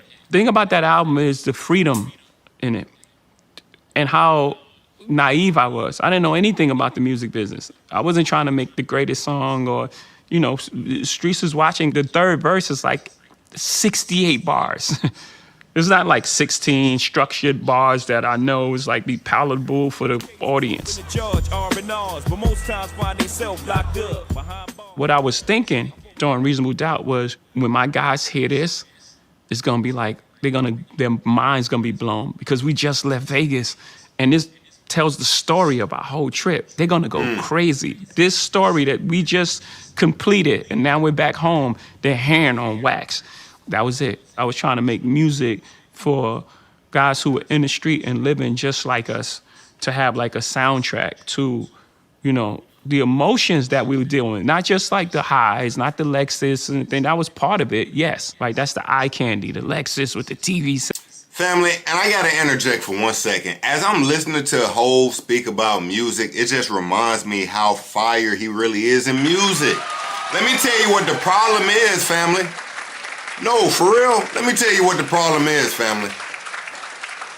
Like, we give Jay such a overly bad rap now because truthfully, he became a new person. He is not the musician he once was. Not that he can't get in that bag no more, but he somewhat outgrew it. He stopped making music his number one thing. He is a businessman with his hand in many endeavors. But when you speak about Jay musically, oh my God, I'm thinking about what I'm literally listening to right now. Because family, music is in such a down, I'm listening to old shit. Right now, Never Change is on repeat in my little, like, my music. Guess Who's Back? Scarface featuring Jay. Like, Jay's career is so fire, but today we speak about him in other ways because he doesn't give us music. Music is why we stay off of Ye. Music. He always keeps delivering so you don't go deep into what you probably could think about him, whatever it is you may be thinking about him, because he's keeping you somewhat blinded with the music. Anyway. But the interior feelings and emotions was really what I was trying to accomplish as a writer. Like, how do I go even deeper to, like, I'm going to tell you what you were thinking when you were doing that. Because it was exactly what I was thinking. I know exactly how you felt in that moment when you felt that paranoia or that exhilaration, whatever it was. I've been around this block too many times, rock too many rhymes. Most times I come up with the flow first. You may have heard like people like he does his Rain Man in the studio. Because I'm like, I'm trying to work out the pockets and then I'll fill it with words. What Biggie had was a jazz pocket that we didn't really know we was listening to until later on. One of his neighbors was this like jazz musician who would take him to like shows and things like that. We knew Rakim was come from a jazz background, right? So we understood I got a artillery lyrical demo, down. So he's mimicking a horn, but Biggie was so unorthodox that it was like. Jesus. These that's just jazz, improv, what he was doing. I don't come from a musical family, like, no the instruments, but it was just so much music in the house that it just was innate in me to think musically as well as I thought lyrically. Even the first album, when I didn't know what I was doing, I listened to some of those pockets, and they all like melodic. One day you're cruising in the 7, next day you're sweating, forgetting your lies. Yeah, collaborations is important to me because again, it's almost like another ingredient, and let's see how we can create a song that is authentic to all of us. The artist wants the other person to have a great performance because you want a great record. You don't want to have a performance where you're just your verse is just obliterating someone and then no one wants to hear that verse. That's not good for the song itself. I'm a fan of songwriting, so I want to know that the outcome. I'm curious to see how this is going to turn out. What is Pimp C going to say on this? It's funny that Jay-Z is saying that no one wants to hear a song where one rapper obliterates the other rapper, but literally that's what most features are. Literally, it's so many interviews where you may hear Jadakiss or you may hear even Jay-Z saying, yo, if we on the same song together, I'm trying to be the best on the song. He's not thinking in the sense of I'm trying to just make the best song. He's thinking in the sense of I'm competing to be the best rapper, which most rappers do. So I guess he's speaking in a different type of language right now as far as you know, the best song. But as far as rap goes, rappers are competing with their verse if there's another rapper on the song. Beat. You know, he didn't like that beat in the beginning. It was just like, hey, Jig, man, that's thing too fruity, man. Like, he thought he was making like the biggest commercial, like sellout record. And he took some convincing. He still did the song. We actually was really cool once we met each other. I think he had 8 bars. I'm not sure. Maybe 12. I think he had 12 bars. 12-bar verse that... He talking about Pimp C, Big Pimpin', which is one of the greatest verses of all time for sure. Was like one of the most memorable verses on a song. Cause me and Bun is like, it's the big rap pick, we just did a triplet flow to it. Big pimpin', spin the cheese. But he did the opposite. He wouldn't even, he cut it in like, I think quarter note, whatever, he cut it like smoke. When I was like, what is he doing? And then by the like 4th bar, I was like, oh my God. Just beautiful. Like on Brooklyn's Finest, I didn't get to hear that till maybe a month later. So I did all those little... Now, Brooklyn Finest, he's breaking down Reasonable Doubt, right? Brooklyn Finest, of course, is a song with him and Big, a dope song. You know, it goes back and forth depending on the day who had the best performance on that song. If you ask me, I'm still going Jay. I'm going to be honest. I'm going Jay. I think Jay had the best performance on that song. Parts. I'm saying, what's your name? Who shot you? And Biggie filled those in. And when he was like, when Faith had twins, she probably had 2 Pacs. I was just like, oh my God, it's just such a good line. It's just so good. And it was just so, he was one of those ones who ain't run from like controversy, whether it made him look bad or not. Like, you know, most people ego wouldn't allow them to say that. And it was like one of the endearing qualities that he had as a writer. You know, black and ugly as ever. And then the word, one word was so powerful. However, black and ugly as ever. However, anything he said after that was going to be amazing. Those are little tricks as a writer that, you know, that everyone's trying to accomplish. I can't say everyone. That's that I'm trying to accomplish, like when I'm writing, is like just a word that just changes the framing of the thought in a powerful way in the shortest amount of time. Because that's hard to do. Like if you got unlimited, you know, God did verses, I'm gonna hit on something because I'm writing through so many pockets. I'm gonna hit on a bunch of things. But if I got 8 bars, you know, if you think about like fronting, like that was a very condensed, hard verse to write. You got 8 bars to convey your thoughts and get out of there.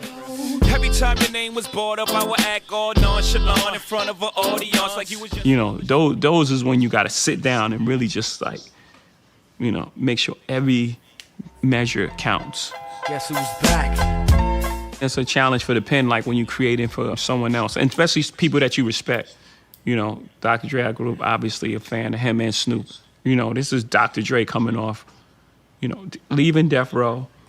I know where he was trying to go because I've been there a couple of times with like Kingdom Come and those things. So he's trying to make, you know, he's like, I'm leaving this place and I want to mature. So for me, it was just natural to like get into his psyche. Like what would he be thinking right there? What would I be thinking? I would be thinking, I have to remind people that I'm Dr. Dre. That's where Still Dre comes, Still. Dr. Dre is the name, I'm ahead of my gang, still. It's like a challenge for you as a creator. Now, of course, I think it goes without being said, Jay-Z wrote Still Dre. At least he wrote Dr. Dre's verse. I'm not sure if he wrote Snoop. I don't think he wrote Snoop's performance on there, but he definitely wrote Dre's. For me, that's where I really thrive, like when I'm challenged to like do a thing, to make a word mean more. It's triple entendre, quadruple entendre. That's when I feel like I'm at my best. You know, you can pin yourself in the corner and say, I'm gonna write a song about, you know, alcohol. And I'm gonna just like find clever, lyrical exercise is a better example. So now I'm just gonna take all these references, you know, about bars and sit-ups and chin-ups and things, and I'm gonna make it make sense, and it can't be corny. Bring your squad, bicep, triceps, and quads. Almost like a cooking show. These are the ingredients I got to work with.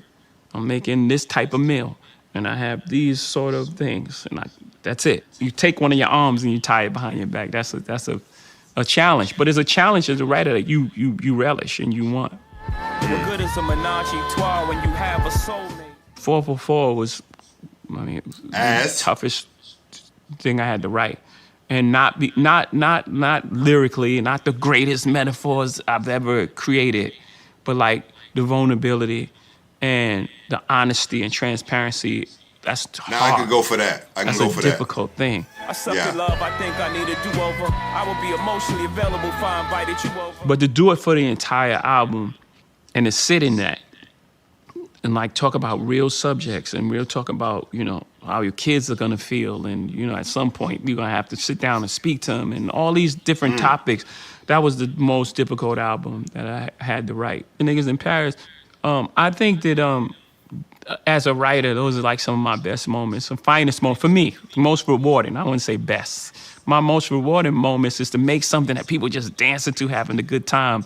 But the theme of it is just like, wow, you know. Now, when I'm thinking of Niggas in Paris, I'm really thinking more about Kanye creations. I'm thinking more about Kanye.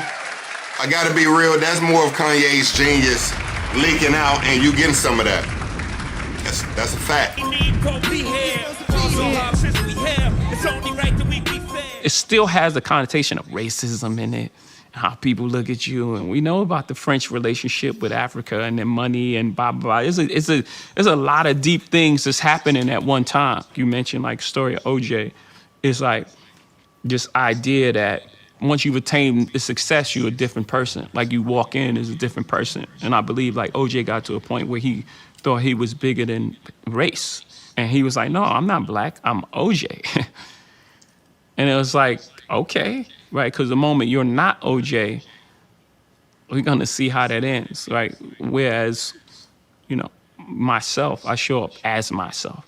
And writing that in the song, there's just like, there's a responsibility that I have. And I think everyone has this, come from certain places where we come from, that just comes with it. That's just the responsibility you carry. Like when you walk in the room, you ain't walking in just a solo. You represent the history of what's been done in this country. And it don't have to be all loud. You know, it's like every second of the day, but it's there. It's like air. The thing about B is she's actually an underrated songwriter. She really can write songs, but she does so much that I think what she gravitates towards is a producer. I think she likes songwriting. I never asked her this question. I'm gonna ask her this question, but I think she likes songwriting. She loves producing. Because the thing she does is unbelievable. It's like she'll hear a snare from a song that maybe we heard once a year ago, where she'll just pull a snare from somewhere, or like take this song and mix it with this song and then put that bridge over here, or, you know, have a completely different song on a completely different beat and make it work for a whole other project. You know, I'm watching that like, wow, inspired by, you know, what she's doing. And I never really thought about that, but I'm almost sure like she likes songwriting, she loves producing. Yeah. Remember, hip hop was about the gift of discovery. That was it. When you went to school, you couldn't have the person that was already good.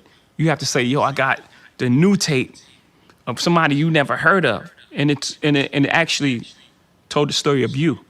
That's why hip hop became so big, because everyone wanted to feel those feelings. I tell people all the time, never fight against the future. Future's coming. Artists, they were trying to recreate something that was already done, but they're not connected to it like that. They're not living it and breathing it. They were fighting against gravity as opposed to telling their story. We needed that other side. We needed to hear about what happens when you've had 4 successful albums. What happens? What is that feeling like? How do you make the next one? How did you get in the studio? How are your kids?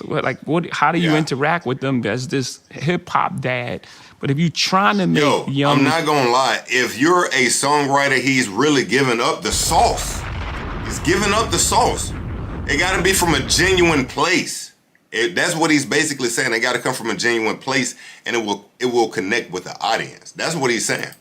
Music, and you're not, you know, you're not young, it's gonna be inauthentic, and people could feel that. You can smell it.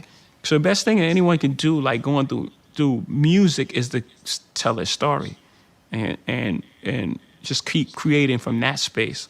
I love what the clips are doing right now, and how it's authentic to them, and they're telling the story about their mom and dad who just passed away, and how deep that is, with John Legend singing on the chorus, and like, you know, everything that they've been through. Now, here's the thing, and I get what he tried to do, okay? The intro to the Clips' latest album, they did, you know, speak about, you know, the loss of their parents, God bless. But, nigga, the Clips is 50 years old still talking about selling dope. Stop!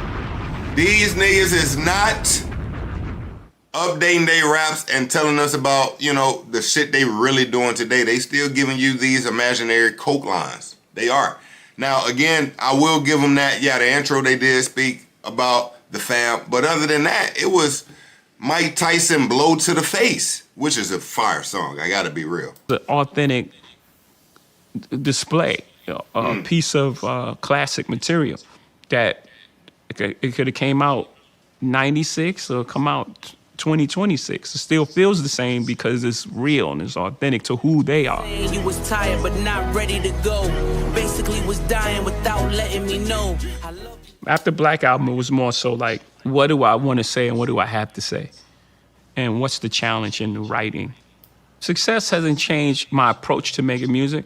I've always felt like my aspirations were ahead of where I was currently. Even with all the success, I'm still like, no.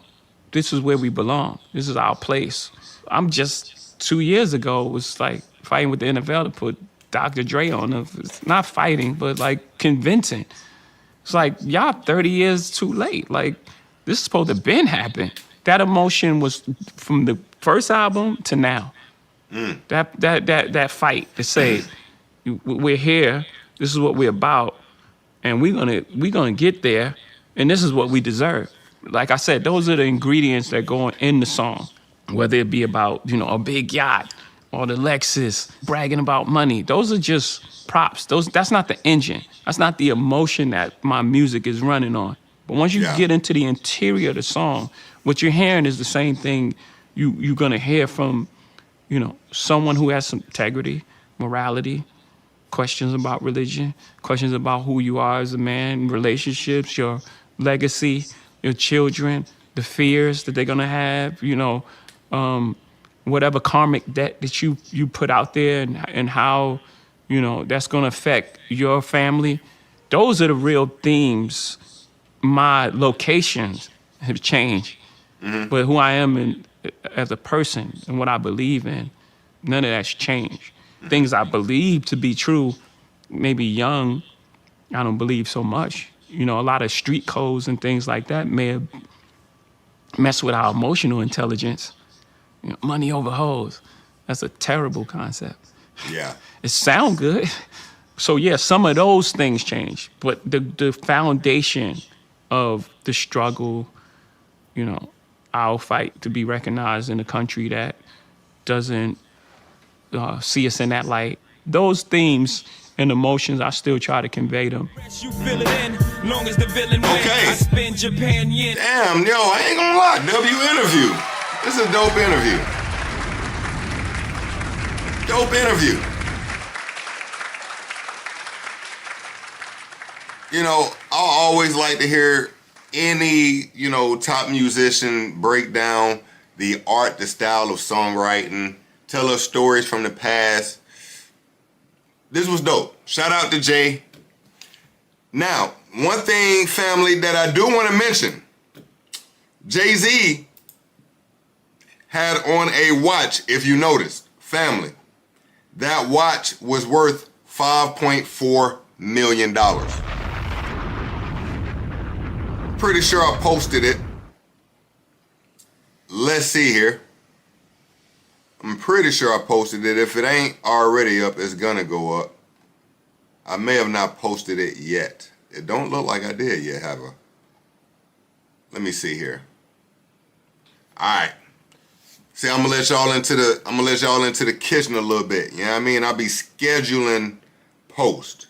So I got posts always scheduled to go up at random times. You can probably notice that, right? You'll see a post go up at 3 a.m.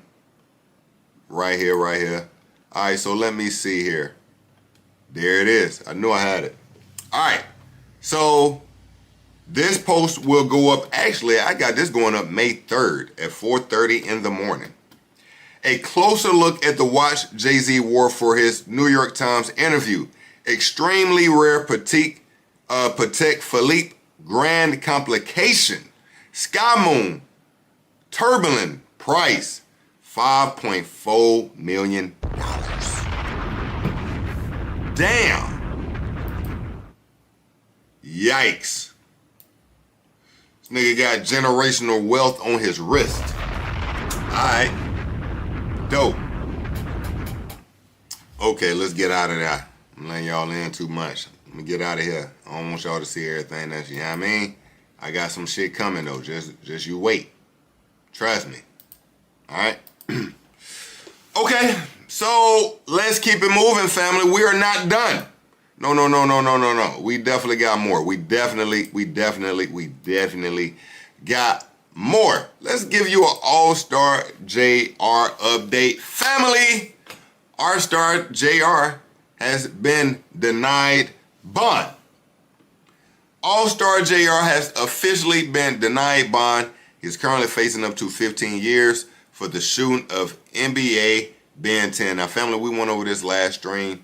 I even just released a video for this recently, but All-Star JR did not communicate with any police after this situation happened, okay? All-Star JR gave Ben 10 and others a few shots, and he fled the scene and essentially began to taunt the young men who were victims in this situation. All right. One gentleman has lost a appendix, a finger. Another gentleman currently is paralyzed. All right. He doesn't have movement in his legs. And there was a third person shot as well. Okay. No real updates from NBA Ben 10. Actually, let me check. I wonder if NBA Ben 10 does have any new updates. Let's see real quick. We already spoke about All-Star JR being denied bond. Let's see here.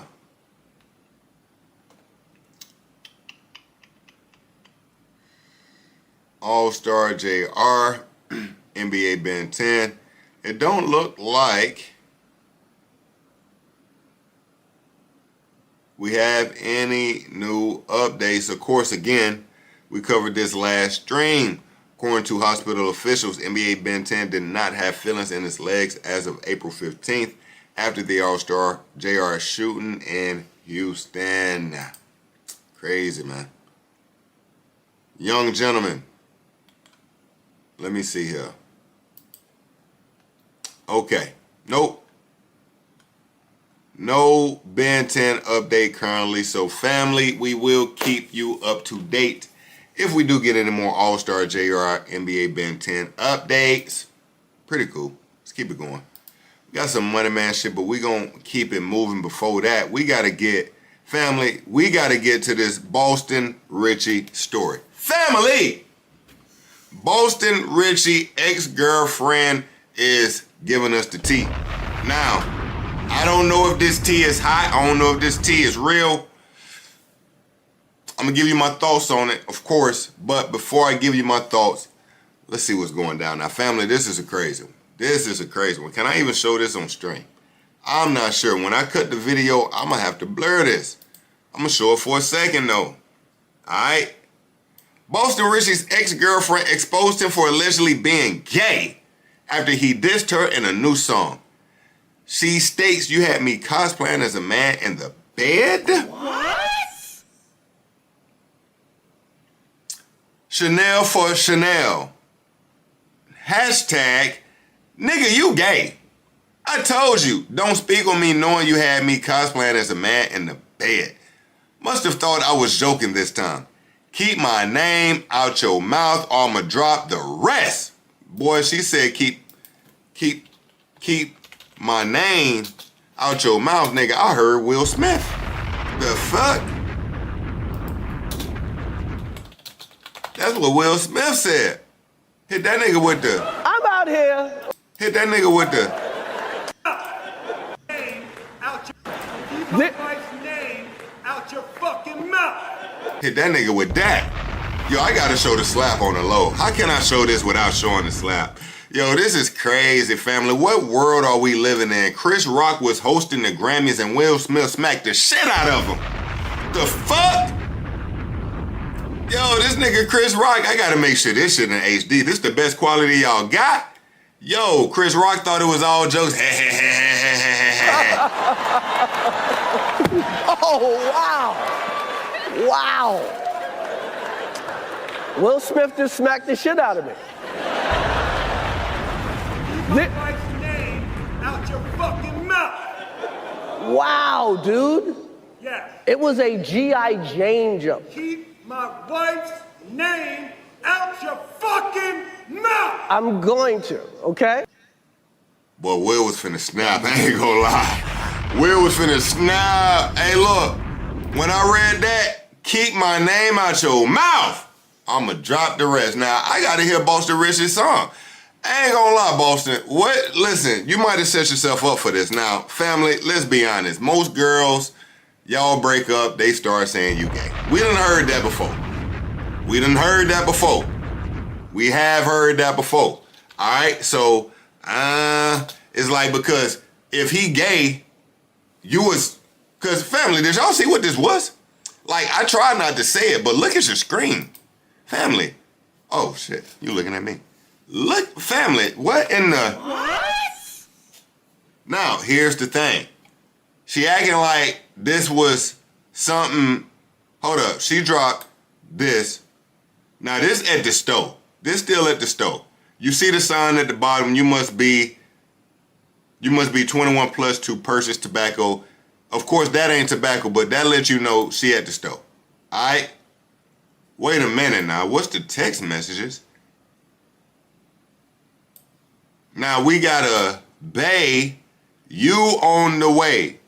This seems to be from Mr. Richie. She drops 2 photos. The photo is of a dildo. Okay.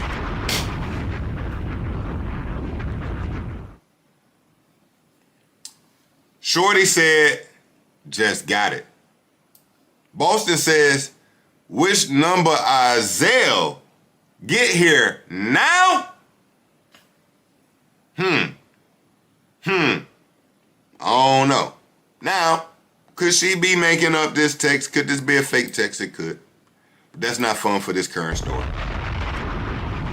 Let's keep going through this.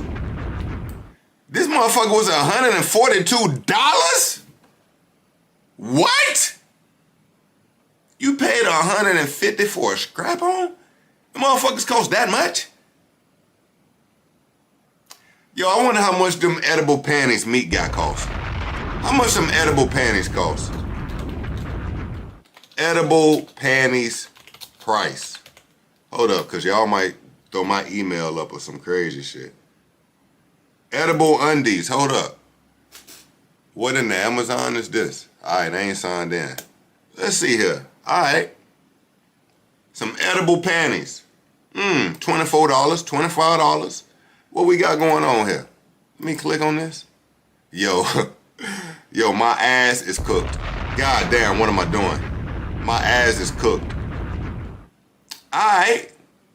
Nah, okay, it's like the sweet tarts or some shit like that, right? G-string bikini candy. Yo, I don't know, gang. Candy and pussy just don't mix. I don't want to be eating no pussy and then my stomach ain't, you know what I mean? Like, I got that dog in me, but I ain't got this type of dog in me. All right, so, $142.63. 63 cents for the scrap-on. What else we got here? Now, can't be talking blah, blah, blah, blah, blah, blah, blah. We can't see it. I'm the one fucking you, sucking your nipples, playing with your ass. Ugh. All type of shit, all type of weird shit, and you talking to me? Go have another hoe do it. Fuck around, end up on a blog. He says, I take care of you. It's a difference, and I'm not capped. What I talk about on Instagram happening in real life when it comes to, I don't know what the rest is, cut off. Oh, we gotta hold on. Speak on me again, and I'm dropping all these DV pics. Now she got domestic violence. Oh my God. Now we got DV. All right, now I'm calling bullshit. Now I might be having to call bullshit. First, the man liked to get his ass played with. Now he beating you too. But it was all good while y'all was together. Speak on me again, and I'm dropping all these DV pics and videos. Keep my name out your mouth. God bless. She don't mean that. She don't mean that. She don't mean that, God bless. I can tell you that. She don't mean that. We got to hear the diss song. And you know what? How long was Boston Richie with Shorty? Chanel? How long was Boston? Like, I don't know they backstory. I think I remember something about him getting backlash for her being younger than him or some shit like that, but I don't even remember what. Matter of fact, let me see what that was. How old was Boston Richie's girlfriend? I'm sure someone will pop up with that. Yeah, Tatiana Chanel. That gotta be her, right? Oh, shit. Wait a minute. Shorty is 20. Shorty 20. How old is Boston? How old is Boston Richie? How old Boston Richie? Okay. Bro is 29. 9-year gap. How long he been dating her, though? One of her oldest pics. In the year 2023, she went viral. She has dated rappers. When did she start dating Boston?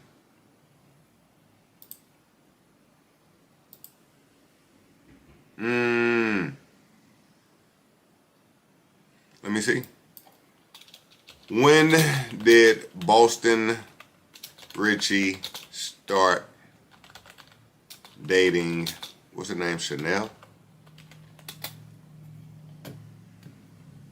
Around wait a minute. Huh. Now, this is what Google is giving me. Boston Richie began dating Tiana Chanel around 2022 when she was approximately 16 years old. He got away with it. But he ain't get away with it. What in the fuck?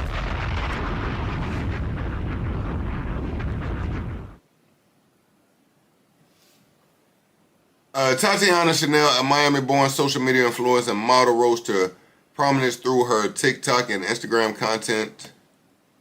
While the exact month in 2022 is not publicly confirmed, multiple reports placed the start of their relationship in that year, with Chanel's age at the time being a point of public discussion and controversy. Yo, Boston is, what in the Arkells? What in the Arkells? Tiana Chanel's an influencer. So, bro is, rocking a boat.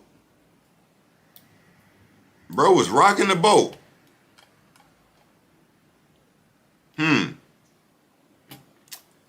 Yo, that's crazy. That's crazy. Cause he had a song where, Boston Richie's just a sick nigga. He had a song where he was talking about fucking on his cousin. Now he fucking on alleged this girlfriend. Yeah, Tatiana. Let's see this shit, man. Have y'all heard this shit? I ain't heard this shit. Let's check it out. So the song is called Bitch You Weird. BYW. Bitch You Weird. What? I'm fighting for my life. Y'all killing me with this. That boy said he was eating the ass and the toes. Never. Never. Boston Richie, you weird as hell. This nigga weird as fuck. Let me tell you. Yo, you made a whole diss song about a 20-year-old girl. You 30 years old. What? And now you talking about you staying at another bitch crib in the song. Like, you took all your energy to make this bullshit.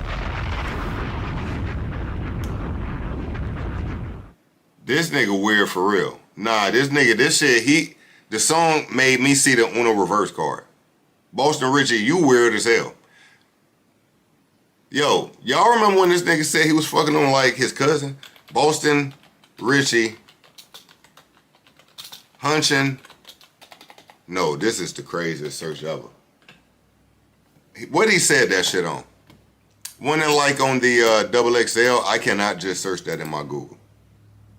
Nah, let's take it over here to YouTube. Boston Richie, XXL freestyle, yeah.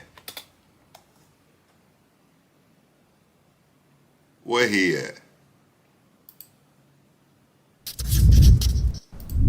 Rose gold patty, 185, perfect timing. Dankin' lock gon' hold the trap down just like a lineman. Beat the Doonies down, the bitch gon' need a new alignment.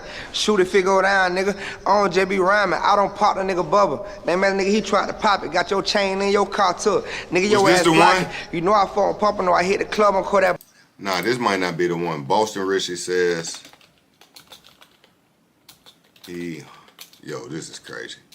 Hunching on cousin. Yo, this is the craziest shit ever.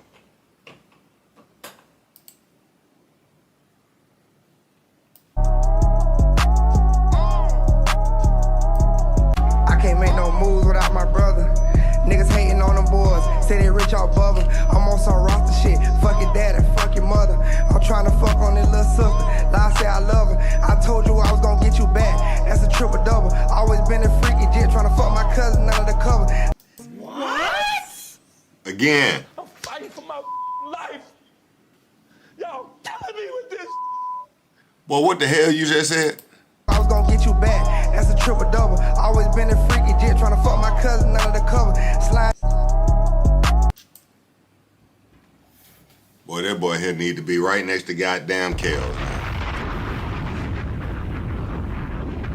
This nigga here, he Hannibal Lecter with this shit. Boy, he'll give it to his cousin. God damn.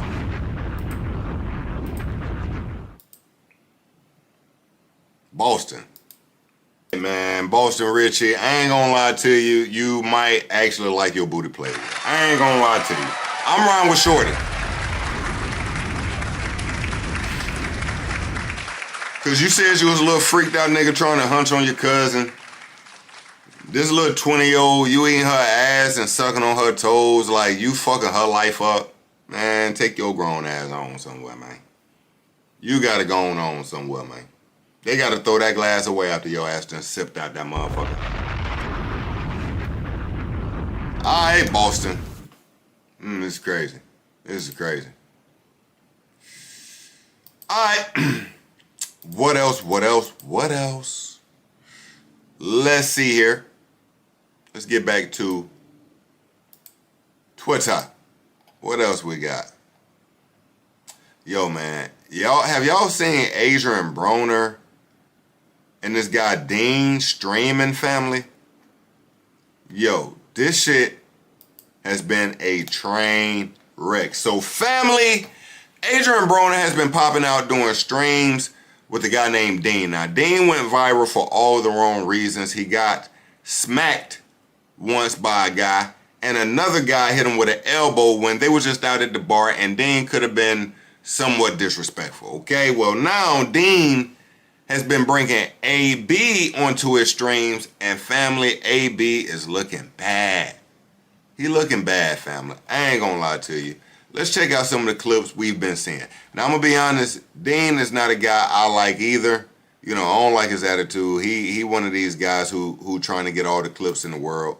But let's start with this clip right here, family. Adrian Broner, a man who's made millions boxing, seemingly didn't have enough money for his Uber. Or he's saying, I'm not finna pay for no Uber. Y'all gonna pay for my Uber. Let's see what we got here. No. Who's good?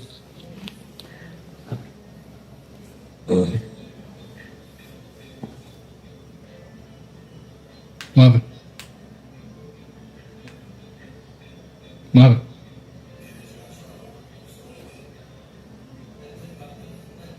What?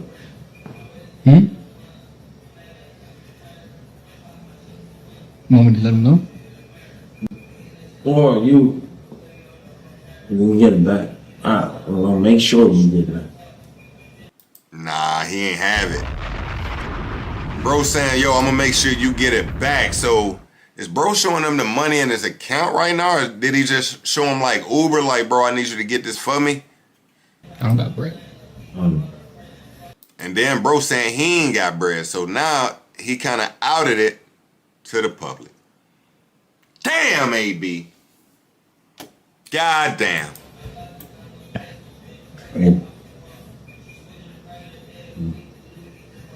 Yeah, or? Uber? Yeah, I came in Uber, yeah. Uber? I came in Uber, yeah. You get Uber? Do I have Uber? No. Yes. Hey, stop recording that. I got you. You ain't a fool of that nigga. Nah, never. Nah, he definitely made a fool of your motherfucking ass. This shit got 10 million views on this one clip alone. Damn. Now listen, this ain't all we've seen. I'm gonna be honest, man. AB going out bad, man. We gotta get this nigga back with Floyd Money Mayweather. We got to. He going out bad, man. Alright, so let's check out some more clips from this, man. So they've been kicking it, right? You had AB trying to holler at Shorty, but Shorty wasn't feeling AB. Let's see. Gang, what you doing, bro? Oh shit. Gang, what you doing, bro? Huh? What you doing, my nigga? What y'all doing right now? You trying to tap into your, see what time you gotta take a miss? Are you going back to that apartment? Yeah, but I don't know when we're going. When we're And this nigga face ashy, or what the hell going on? Like, what's this white? Is it? Does AB face look powdery to y'all, or is it just me? What's that? Huh? Yes. You know what it is. Get a nigga fake number. Huh? No. Hey. Get a nigga fake I number. want the real one. You already in there? Get my number. No. No. I already got his number.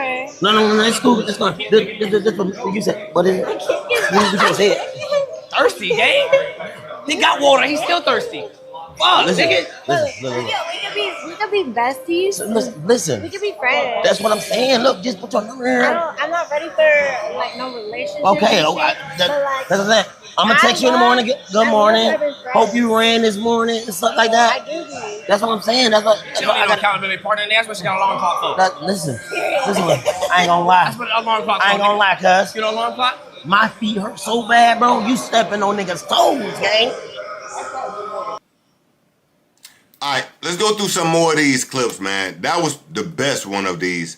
Trust me, family, it gets kind of bad. Now, we got Dean kicking a girl out. They drunk. The alcohol taking over the scene. Let's check it out. I ain't gonna lie, bruh. I'm finna end. What? Hey, what the fuck you doing? How was this a joke? Don't put your motherfucking hands on me though, real shit. No. Bitch, cause I'll slap the fuck out you. No, she put her fucking hands on me. Don't touch me, bitch, straight up. On my mama, bitch, don't touch me. Do you have a lighter there? No, fuck your lighter, bitch, don't touch me, straight up. You trying to get a fucking clip, bitch, don't put your hands on me. Now, did I think she was trying to get a clip? I don't think she was trying to get a clip. I think she was just being playfully drunk, like people are when they're drunk. And this nigga has a, what is it when you short, he got that short man syndrome. So he trying to overly crash out behind it, but it ain't even that deep. He insecure. It's showing. Cause you gonna find the right nigga. I don't give a fuck. You want equality, right? Don't touch me though, bitch. And look at this nigga here. Man, come on, man. Yo, what was Samuel Jackson name in the Django? He pulling up like Samuel L right here, gang. Don't straight up, don't slap me, bitch. I swear to God. Cause I call 3 bitches right now, I'll pack you out. On my mama, Pack bitch. you out, nigga. And On my I'll mama, slap bitch. you out, Fuck bitch. wrong with you? Cause you found the right nigga. Nah, you found Weirdo. the right too. You finished looking bitch? Yeah, fuck wrong with you, nigga? What the fuck, cuz? Don't put your motherfucking hands on me. I don't know you, bitch. She's trying to get a fucking clip, nigga.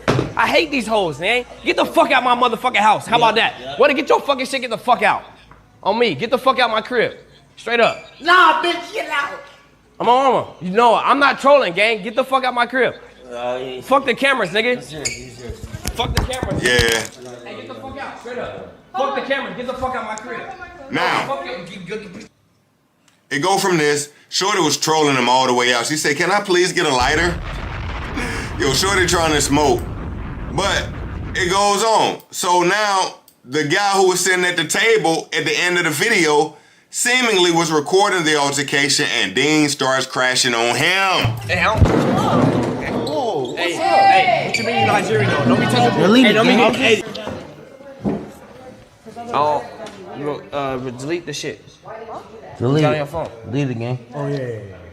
Delete it, I gang. don't know why you even did that though. Why would you do that, gang? So look, this guy recorded the altercation on his phone. I guess someone told Dean, maybe the chat told Dean, and now Dean is confronting him about deleting the video. Which I don't understand why, nigga, it was live. Yo, man. A drunk nigga, man. I stopped listening to him after it was revealed he was dating homegirl. She was, yeah, that was crazy about your boy, Boston. Delete It's on it. your phone. Delete it, gang. Oh yeah. Delete it, gang. I don't know why you even did that though. Why would you do that, gang? I ain't gonna lie. Hey, get up, gang. I don't know why you would Get do up, though. that. Get You up, want though. clout? We gonna give you clout. Get up, though. It wasn't for you. It was for Get her. up, yeah, hey, No, get it up, though, wasn't for gang. her. Get Ooh, up, gang. shit. Yo, bro smacking him in the chest hard as hell. Is that assault? Nigga, shit sound like Ric Flair when he and hit you with the, you know what I mean? I ain't gonna lie. Hey, get up, gang. I don't know why you would Get do up, though. that. Get You up, want though. clout? We gonna give you clout. Get up, It though. wasn't for you. It was for Get her. up, yeah, hey, No, get it up, though, wasn't for gang. her. Get up, gang. I ain't gonna lie, bro. I'm Nigerian. Hey, I don't. Hey, what you mean you Nigerian though? Don't be touching me. Delete Hey, it, don't be gang. getting, don't be getting pressed on my Delete nigga it. though. I'm not pressing on. Don't be getting bro. pressed on my Delete nigga it. though. Delete Don't it. give a fuck about none of that. Delete it. Delete that video, nigga. delete it. Don't ask for her, you simp ass nigga. Delete that motherfucking video. Delete nigga. it, gang. You know what it is, nigga. Yo, AB hanging with a bum like this is insane. Yo, AB, I'm so disappointed in you. You done fell off the planet. Damn, you hanging with scums like this? Delete it. Niggas will strip you, nigga. Delete that motherfucking It video. was gone, bro. Nah, delete. And the worst part about it is Dean the one with the money, so AB is like his little flunky right now. Like Dean got the bread, so AB just kind of doing whatever Dean want to keep the money flowing, whatever Dean may be giving him. Tell me, Chad, what's going on? Delete it, though. I'm telling you, don't. Fuck It was already deleted when I Fuck was yeah, Go to Hey, recently dude. deleted then. Yo, Go to recently deleted. No, it should be deleted. Delete it, though. You know what it is? Go to recently deleted, nigga. Nigga knock you out, nigga. My Playing. mama, nigga. All that playing, You nigga. touching my nigga? Fuck we talking about? It's gone. All nigga. that No, playing. go to recently deleted. It's right here. Open Hey, though, and I'm Go to taking you Snapchat. back there. Go to Snapchat. Snapchat. Yeah, I'm taking you back there, too. You ain't got Snapchat? Nigga, and I'm taking you back there. Nigga, I told Bitch you. ass nigga, I'm taking you back there. Nigga, I Nigga, told you the truth. nigga, It's not there. I'm taking. Nah, this nigga Dean got a pit. Nigga Dean got a pit bull. Cause like AB one of them niggas, although he drunk and fell off, nigga, he still was a boxer. You still can't just play with him. Nigga, that's AB. AB hit you with a I mean, get you right up out of there. Where the video went though? Where the video, You nigga? sent it to her? I didn't send it to nobody. Where you sent? Who you sent Yeah, it you to? did, nigga. You recorded Nah, it. nah, quit playing. Because just Hey, in hey, hey, case. My woman knock team this told nigga me you out. recorded Woman it. knock this nigga out. No, relax. I'm with you and swear. No, you not. Nah. Because you said you recorded for the bitch though, so you with. When did I say that? You just said that just Nah, now, you nigga. They said got it. you on the For video, the nigga. bitch, no, if she ever did something to you. Nigga, you ain't do shit for me. He capped. You don't know me, gang. You say you did. You recorded for the bitch. You already told her. Let's go talk swear. No, we ain't gotta talk on shit, nigga. No. We can get off no, this No, live. it wasn't like that. Get off live. No, Let's go. Here these niggas go, man. Yo, AB, saying you become a bum like this is just so ridiculous. Man, could have had an amazing career. Now you with scum like Dean. Damn, man. Damn. Do we got any more from that? I don't think so, man. So cool. Hey, look, man. AB has fallen off in a manner we could have never imagined. He's now with Dean the Great. They are doing crash out activity. If something happens going forward, your boy Jay will be here to keep you up to date. Now, real quick, family. Let's give you a Meg Thee Stallion Klay Thompson update. Now, family, last stream, hey, listen, we cooked. Fact of the matter is we cooked. All right? Amazing stream. I appreciate everybody who tapped in. Now, listen, we done broke down our thoughts about Megan Thee Stallion and that Klay Thompson thing, so we ain't gonna reheat the fries. But according to this caption from No Jumper, Megan Thee Stallion is in good spirits, taking a shot off another woman's chest amid her breakup with Klay Thompson. Now let's see what's going on here. Is this the woman that was just crying on Broadway, like, but then she tried to hold her head high through all the tears, like I'm still prevailing through all this bullshit, like the act she allegedly was putting on, if you ask me? Well, let's see what happens when the Broadway cameras ain't rolling. What we got going on?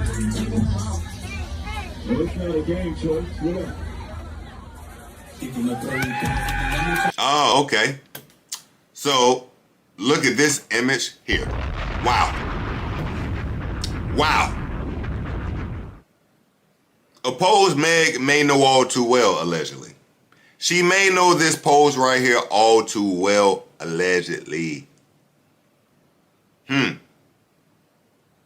So, you know, the worst breakup, of course, where she goes onto her Instagram and tells the world how bad a guy Klay is, how he can't stay monogamous, how he's cheating, how she was mean to parents and all this type of shit. A few days later, she's taking shots out of silicone breast.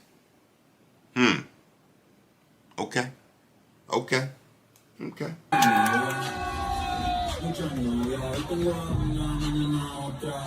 Chevy on some rich niggas. You can't talk to my girl, she a rich nigga bitch. The job was gonna be. Put your hands up. You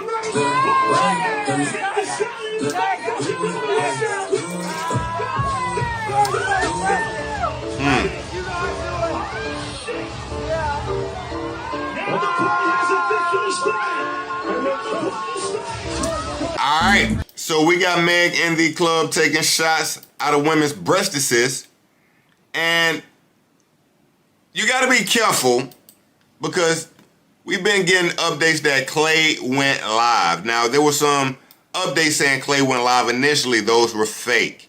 I haven't played these. Let's check this out, okay? This is allegedly Klay live after the breakup with Meg. Come on, fellas. Nothing like it. Long time, so the rhythm might not be there, but the passion is always there. God, feels good to be back. Baby, I need you in my life. I like this. Come on, fellas. All right, they tried to pour some shit together. They tried to say, you know, with the song I Need You in My Life, I don't like this song. Those two don't correlate. Let's see here. We got another clip. High seas. Come on, fellas. Nothing like it there. I tell you, Big Blue. All right, so Klay's just chilling, man. He out on the water, giving it up, doing his thing. Shout out to Klay. I don't think we got too much as far as updates when it comes to Meg and Klay besides that. All right.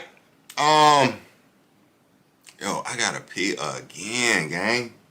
Sheesh.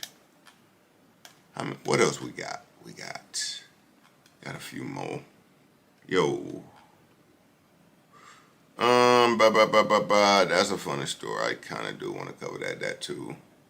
Damn, fam. Give me a second, gang.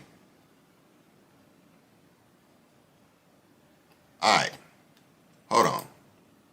Let me use the bathroom. Yo. Good night, gang. Hope you have it. Yo, I appreciate you pulling up my brother Hemi. Thank you. Yeah, I'm going to get a few more topics off. I ain't going to lie. I'm going to get a few more, but I got to use the bathroom, gang. Let your boy use the bathroom. What we got up here? Nah. Choo.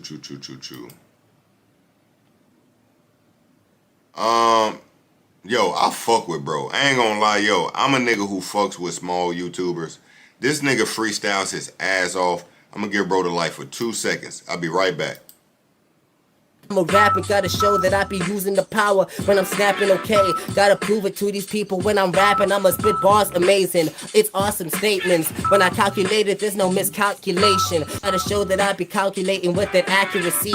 Having a scheme, these raps and I be calculating like a supercomputer. Check the way that I do the math. Matter of fact, the dude's moving fast. I ain't need no flipping abacus. I don't use my hands, I guess. I'll be calculating often arguing when I spit this. And every time I'm rocking, you can see I'm smart with lyrics. I do it like it's physics or advanced mathematics. It's calculus when I'm counting this. Y'all can have it. Down to spit heavy rhyming, y'all found that I'm one of the best with this. Now nobody's testing them. I gotta spit it when I'm ripping syllables. I'm spitting. Matter of fact, I'm kicking all these syllables. They probably think it's written, but it's off the dome. I ain't writing this. I'm righteous with the lines I spit. Never had to write it unless I be writing inside of my own time. But when I be doing it off the top, I'll be using your words inside the live. Go and drop a verse. I'm about to show them how I kill an enemy while I'ma drop a hearse. I gotta spit it with these rhymes, see I can't rehearse. I keep on putting in the work when I be spitting it. I hope that they be feeling it. Can y'all see the difference? Y'all about to go witness this. Matter of fact, I got affection for this. This is limerence. Matter of fact, I'm ripping it until y'all got the feeling in your system. I be bringing it. I gotta prove that I got a lot to lose when I do what I do. Matter of fact, I shoot shots, homie. I'm about to spew with the rhymes. I'ma show them that I got it every time. Every time I spit it, I be proving that I got the rhymes. Shout out to the homie, not gravity gang. Drop raps and I spit hard, actually, fam. Gotta prove that I got the gravity. I hold it down, literally with the flow. Gravity, I hold it down. Gravitational pull when I rap amazing, you fool. I'ma have to show these people that I'm actually great with the statements I do. I'm talking gravitation. It's large body objects, and when I rip them, attracting. You know y'all can't stop it. I'm talking gravity from that flipping black hole, and I be attracting these raps. I'm on the event horizon. You ain't passing it. Gravitational pull every time when I be rapping it. Damn, I be back with a swag. No one's stopping me. I gotta be spitting it. I'm showing y'all. He said that he raps better than both of who? Both of y'all. Who's the two? I appreciate you holding the team down while I was gone. Alright? This nigga go crazy, family. Yo, if y'all wanna check out bro, support bro, his name is All Roads Lead to Rome. As you can see, I'm already a sub.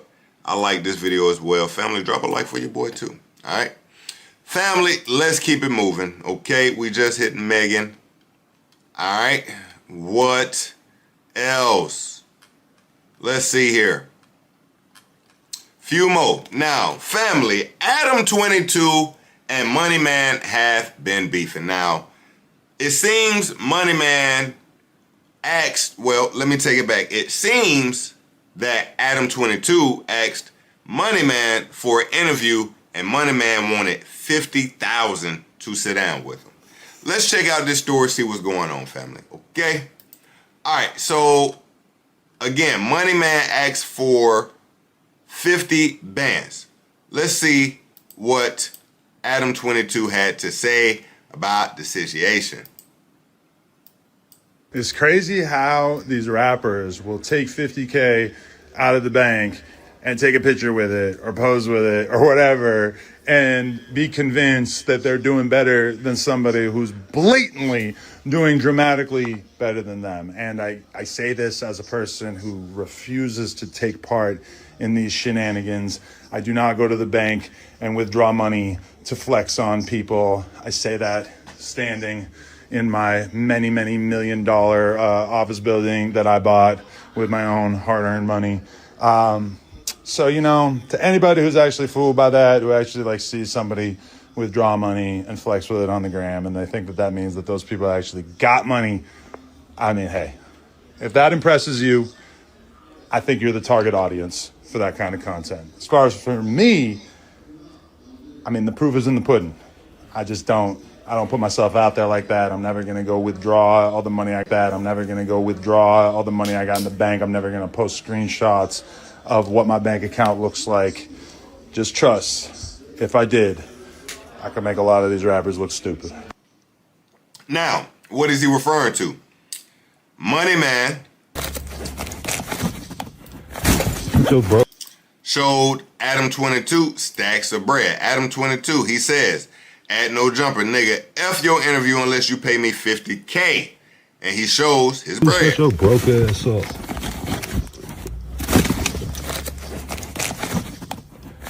Shut your broke ass up, Adam 22, nigga. This shit play, man.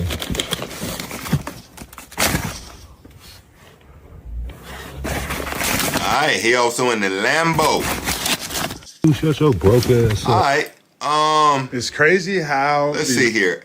Now, in an effort to prove further that Money Man is not the guy he say he is, as far as, I guess, being the Money Man, he wanted to show how much Money Man streamed within the last 2 weeks. Now, here's the thing. From my understanding, Money Man is completely independent. So, you know, the bag he'll get, even if he is only streaming, you know, whatever Adam's about to say, it's still gonna hit a little different. But let's check it out. So Money Man has a reputation for being one of the biggest cap artists in the music industry. Basically, everything he puts out is massively botted and inflated. He's nowhere near as popular as he acts like he is.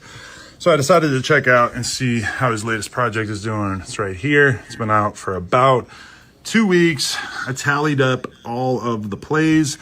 Equals about 750K on Spotify. So we double that since Apple Music is a thing. Lands you on about 1.5 million streams after 2 weeks. And by the measure that we use, we divide that by 1,500. That is 1,000. 1,000 album sales total in the first 2 weeks of its release. So, again, this guy wants you to believe that he's got money. And I'm just saying it's bullshit, okay? 1,000 in the first 2 weeks.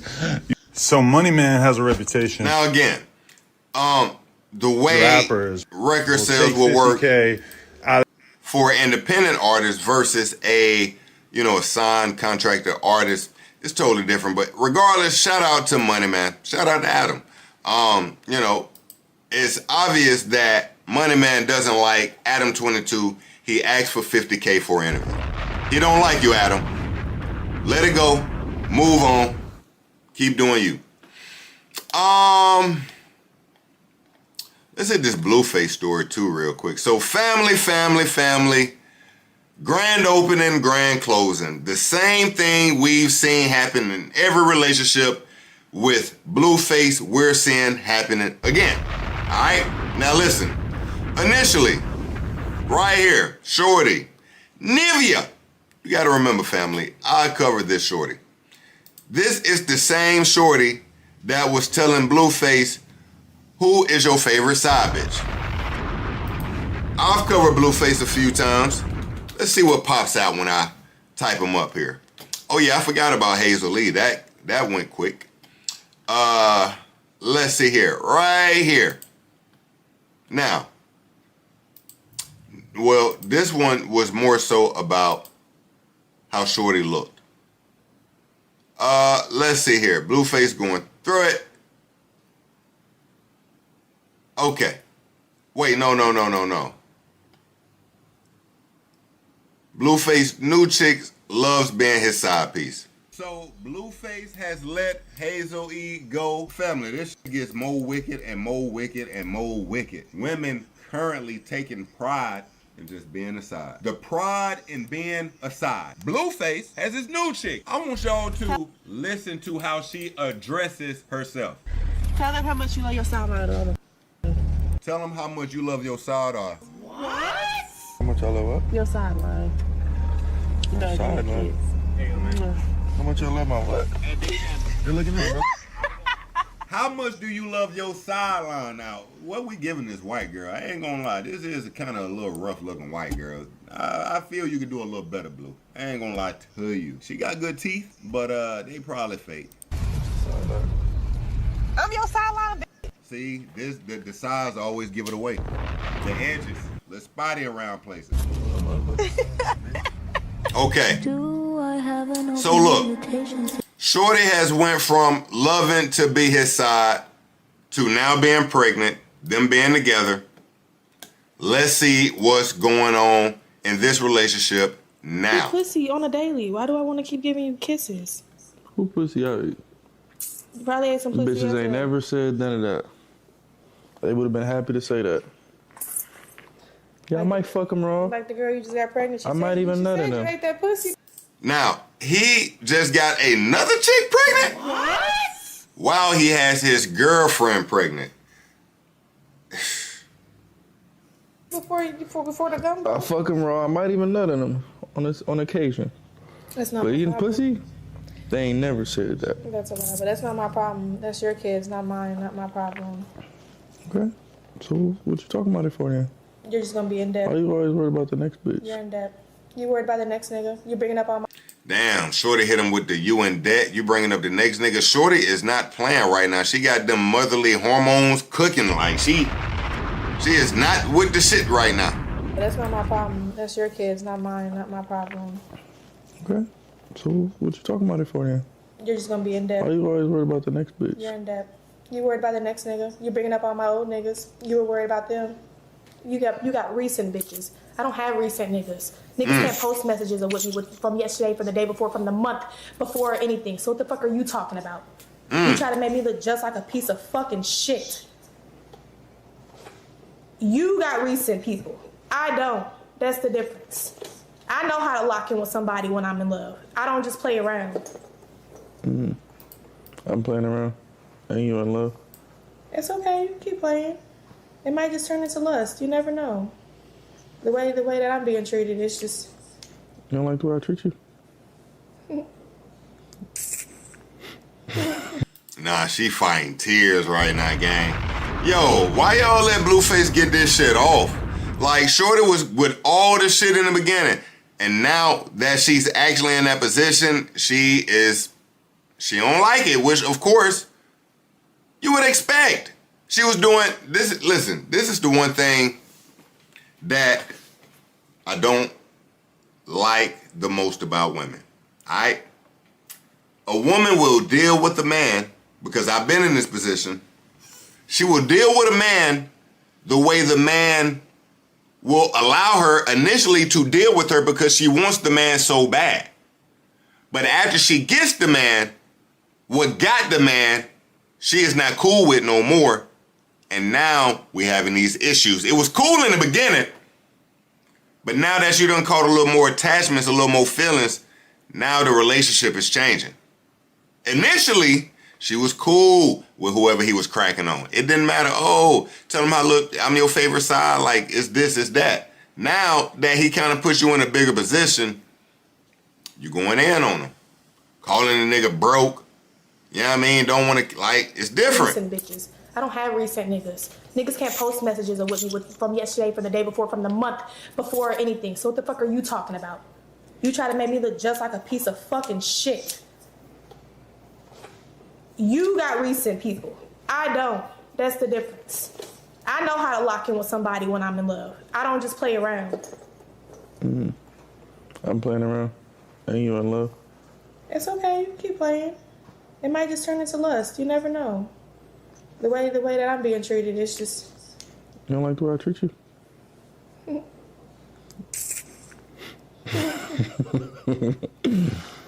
Bro, you made $12,000 last month. I'm broke. Nah, I know. Hey, good tactic. Blueface, good one. Change the convo. Yo, you cook chicken wings with Mari seasoning, so why you did that? Talk to me. Like, you just gotta throw up some random shit. Yo, when you brought me that ice cream, you had no, like, you just got it some random. Bro talking about what she made last month now. You don't like the way I treat you?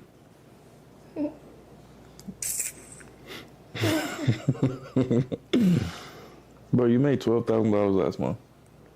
I'm broke. What'd you spend the money on? Responsibilities. Flying. Your responsibilities ain't $12,000. Flying. I just checked this Apple Pay. You made $12,000 Did you feel happy to tell them? in the month of April. Did you feel happy to tell them? Did you make your cut today by telling them? You made $9,000 in March. And bet I'll make a whole lot next month. You made Sure to making some bread. Bet I'll make a whole lot next month. in the last 2 months. Bet I'll make a whole lot next month. What the fuck did you do with the money? Bet I'll make a whole lot next month. All right. Damn, what, bro gonna take the bread? What is going on, bro? What is happening? You want to be ungrateful? What? Who's being ungrateful? What you talking about next month, bro? What are you talking about? I'll figure out my hustle for next month. I'll make sure it's legal and not illegal. All right, man. Look. Again, started off good. You can see where it's going now. Shout out to both of them. Keep it moving. Keep it moving. Keep it moving. Yo, Rick Ross says he got a crazy story here. I haven't listened to it, so we can listen to it together. Rick Ross tells a wild story about him having a bad trip on shrooms, which resulted in 911 responders showing up. What? On Tuesday, April 28th, 2026, Rose recounted the crazy incident on social media. Let's check this out. Let's see what's going on. Be safe when it comes to liquid shrooms, man. Be safe. You know, it was one of those situations where I was alone and I was in my theater and I put on the Emancipation for the first time. Of course, Will Smith, Civil War, North versus South, slavery, you fight for your life, you help fight in the army, you know, you become free, blah, blah, blah. I get in it, I sit down, I really get into the film. I start, you know what I mean, taking shrooms, and I kept going, and I may have went too far for the first time, you know what I'm saying? Rose went too far, you know what I'm saying? Always been a boss. I always would tell myself, even if I was going a little far, you the boss, you run this shit, you control this shit. And I lost control on this. Niggas say I lost control. Control this shit. And I lost control on this time, you know what I'm saying? I just remember ending up laying on the floor in the shower, praying and shit. I don't know. There was suds in the tub that went all the way. It was just, I don't know. The suds went through the whole house. Who poured the soap into the suds? I don't know. I never was. I'm not the hot tub type. A jacuzzi outside the pool, I get in. But if it's a tub that's in your crib, Rose ain't getting in your tub. I bathed in the tub as a youngster long enough, so when I woke, you know, well, when the ambulance, the 911 people woke me up, you know, I was in a bad mood. I knew I had to watch Emancipation all over, and I knew I was too far with the shrooms. Yeah. Yo, man, somebody give this nigga a Twitch account. Yo, I can take these stories every day, man. Yo, Ross, stream. Yo, Ross, listen. Today is the day of rappers doing podcasts, streaming. Nigga, you built for this. Listen, you give us the most motivational videos on the gram all the time. Like, you might be out there cutting grass. Y'all seen Ross outside cutting grass? Like, Rick, oh shit, the fuck? Hold on. Rick Ross, cutting grass, or trees, all that shit, gang. Like, bro, just be, you know what I mean? A lot of people saying that there's no way that you're gonna connect Georgia Head, which is Twitch Long loves this product. When we'll hear in a second. Took me 4.5 days to get this done. I tripled. Oh, hold on. The biggest boss, Ricky Rose. I'm with the #1 motherfucking yard grass chiseler. Biggest now look, okay. Now he got a yard man now. He tried to cut it his own self before. Not only that, Ross be at the crib like cutting trees.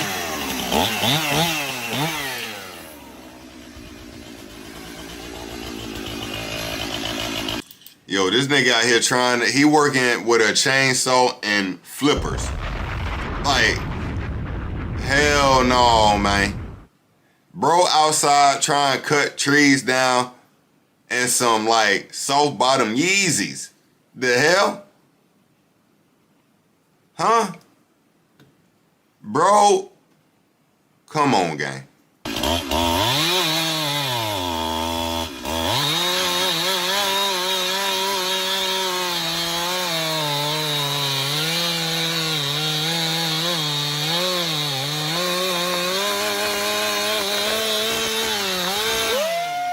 Nah, he got through that motherfucker though. I bet somebody started the cut for him. Did he start that cut himself? He might have.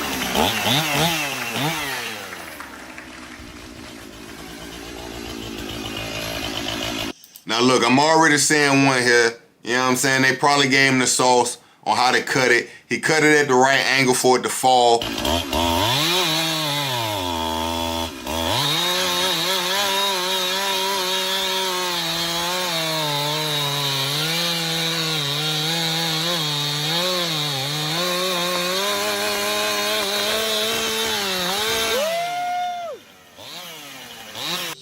Damn, he even said at the bottom, in my Crocs. Yo. Is this my phone? I asked the dumbest question. Nigga said, is this my phone, nigga? What? What? Yeah, that was dumb as hell. All right. Rose. All right, man, cool. Cool story, bro. Cool story, Ross. All right. Let me see here, family. I think we got one more in this, family. Let's give one more good story. Oh, nah, this was just dope. I want to play this anyway. Yo, family, so look, the Brat reveals she was supposed to be on Chris Brown's 2011 track, Look at Me Now, and she shares her verse. Family, let's listen to this verse. I said, okay. I was kind of reluctant, but it went a little something like this. Well, I'm feeling like a winner because I'm free. I ain't got to walk around as an inmate. And I've been off the scene for a minute, but I'm back in effect. And the fact is, I'm great. Couldn't wait for the parole board to go and give me a release date, February 28th. Now I'm home on the phone 24, trying to capitalize and get more, though I'm so deaf. I'm about to take advantage of every opportunity I can manage to do more damage than I have ever done. I'm capable of lyrically assassinating the hater. I'm fascinated for the hell of it. I make it fun. You don't want to run up on the one that's in a Hummer with 100 more Louisville sluggers. Ain't that one of us no suckers. Ain't that one of us no busters. All hustlers get it how I got to get it because I got to get it while they're getting good. The engineer could. Came from nobody with nothing about the hood. And I ain't finna let them stop it. I wish I would. Even though I'm labeled a criminal, I'm a better individual. Look at me now. Feet on the ground. People around supportive. Surround myself with the most important. I'm fortunate. I'm scorching this. And for the record, ain't nobody better. I'm hotter than ever and I'm torching this. Ecstatic to be recording this. Hypothetically a fanatic when I'm at it. Me and the mic married like Nick and Mariah Carey was. Steadily stay ready. Heavily going steady. Happily ever after. Begin a new chapter. Back at you. It's the B to the R-A-T. Look at her. Oh my God. Oh my God. Yo, how is a 50-year-old woman out rapping 20-year-olds? Yo, that was magnificent. The Brat has to be in her 40s and she's still out here smoking shit. That was crazy. That was crazy. Nah, she rap better than niggas today. Facts. All right. Shout out to the queen. Shout out to the queen. All right, family. Look, we did it. That's back-to-back 3-hour streams for the head tops. It's gonna take a little time to get some edits going, but family, I love y'all niggas to death. Oh my God, this stream has been amazing. I've enjoyed it. I appreciate my brother Hemi for popping out, throwing a little donation at his boy. All right, hold on. Let me go through some more because the family was here. Yo, Vito, if you still listening, and I'm going to bring this up next stream. You were right. I got to bring back the shoe of the day. Facts. The chair's empty. I gotta bring back the shoe of the day, family. If you missed it, I started this thing where I was gonna throw another shoe on the stream, every stream, because your boy got kicks. But my chair is empty. I gotta lock in. Give us a chair, give us a shoe of the day. All right, so that will be coming. All right, my brother Citrus, I appreciate you popping out. All right, facts. That's facts. My brother Thony, yo, the fam was definitely popping in with your boy today. That's a fact. Family, I appreciate you as always. Make sure, not only if you don't mind, drop a little like for your boy, man. I'm working hard. I'm very appreciative regardless. But if you could drop a like on the stream, it do help your boy. We're a small channel. We're trying to make it. It don't cost you nothing. Don't cost you nothing. Don't cost you nothing at all to drop a little like, man. Help your dog try to grow, man. You feel me? If you don't mind, I appreciate you. We had 999 videos. One more video, we hitting the band. And I got 100,000 more videos to go. No trouble. All right. Again, we always keeping you up to date with the latest and greatest in hip hop and culture news. All right. So drop a like if you don't mind. Drop a little subscribe. All right.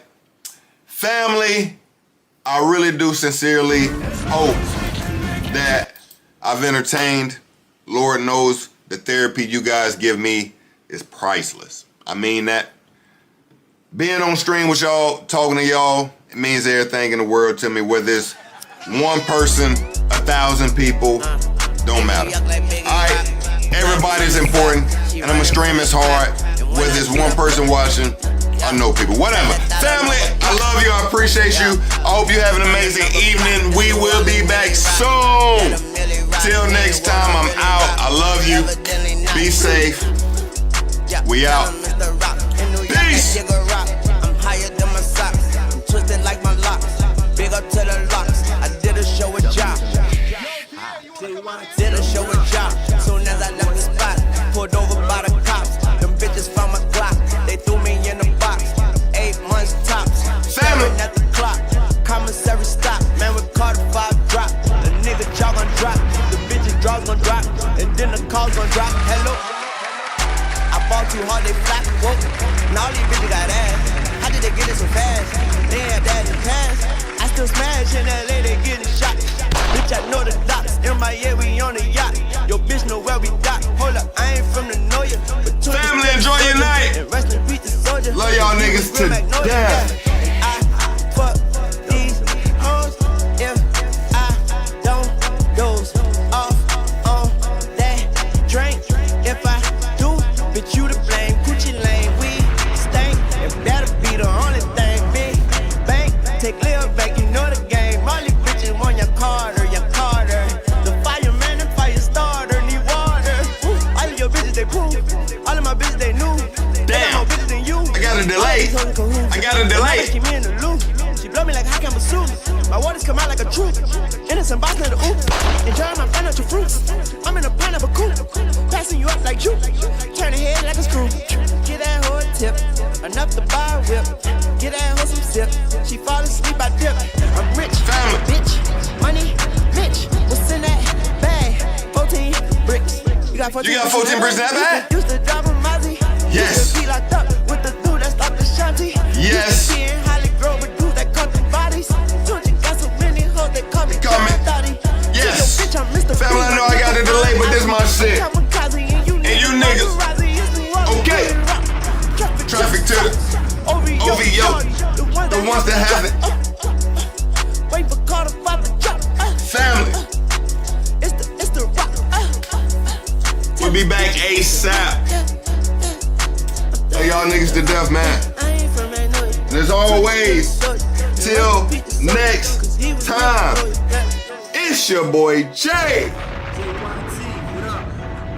W's in the shot. W's in the shot.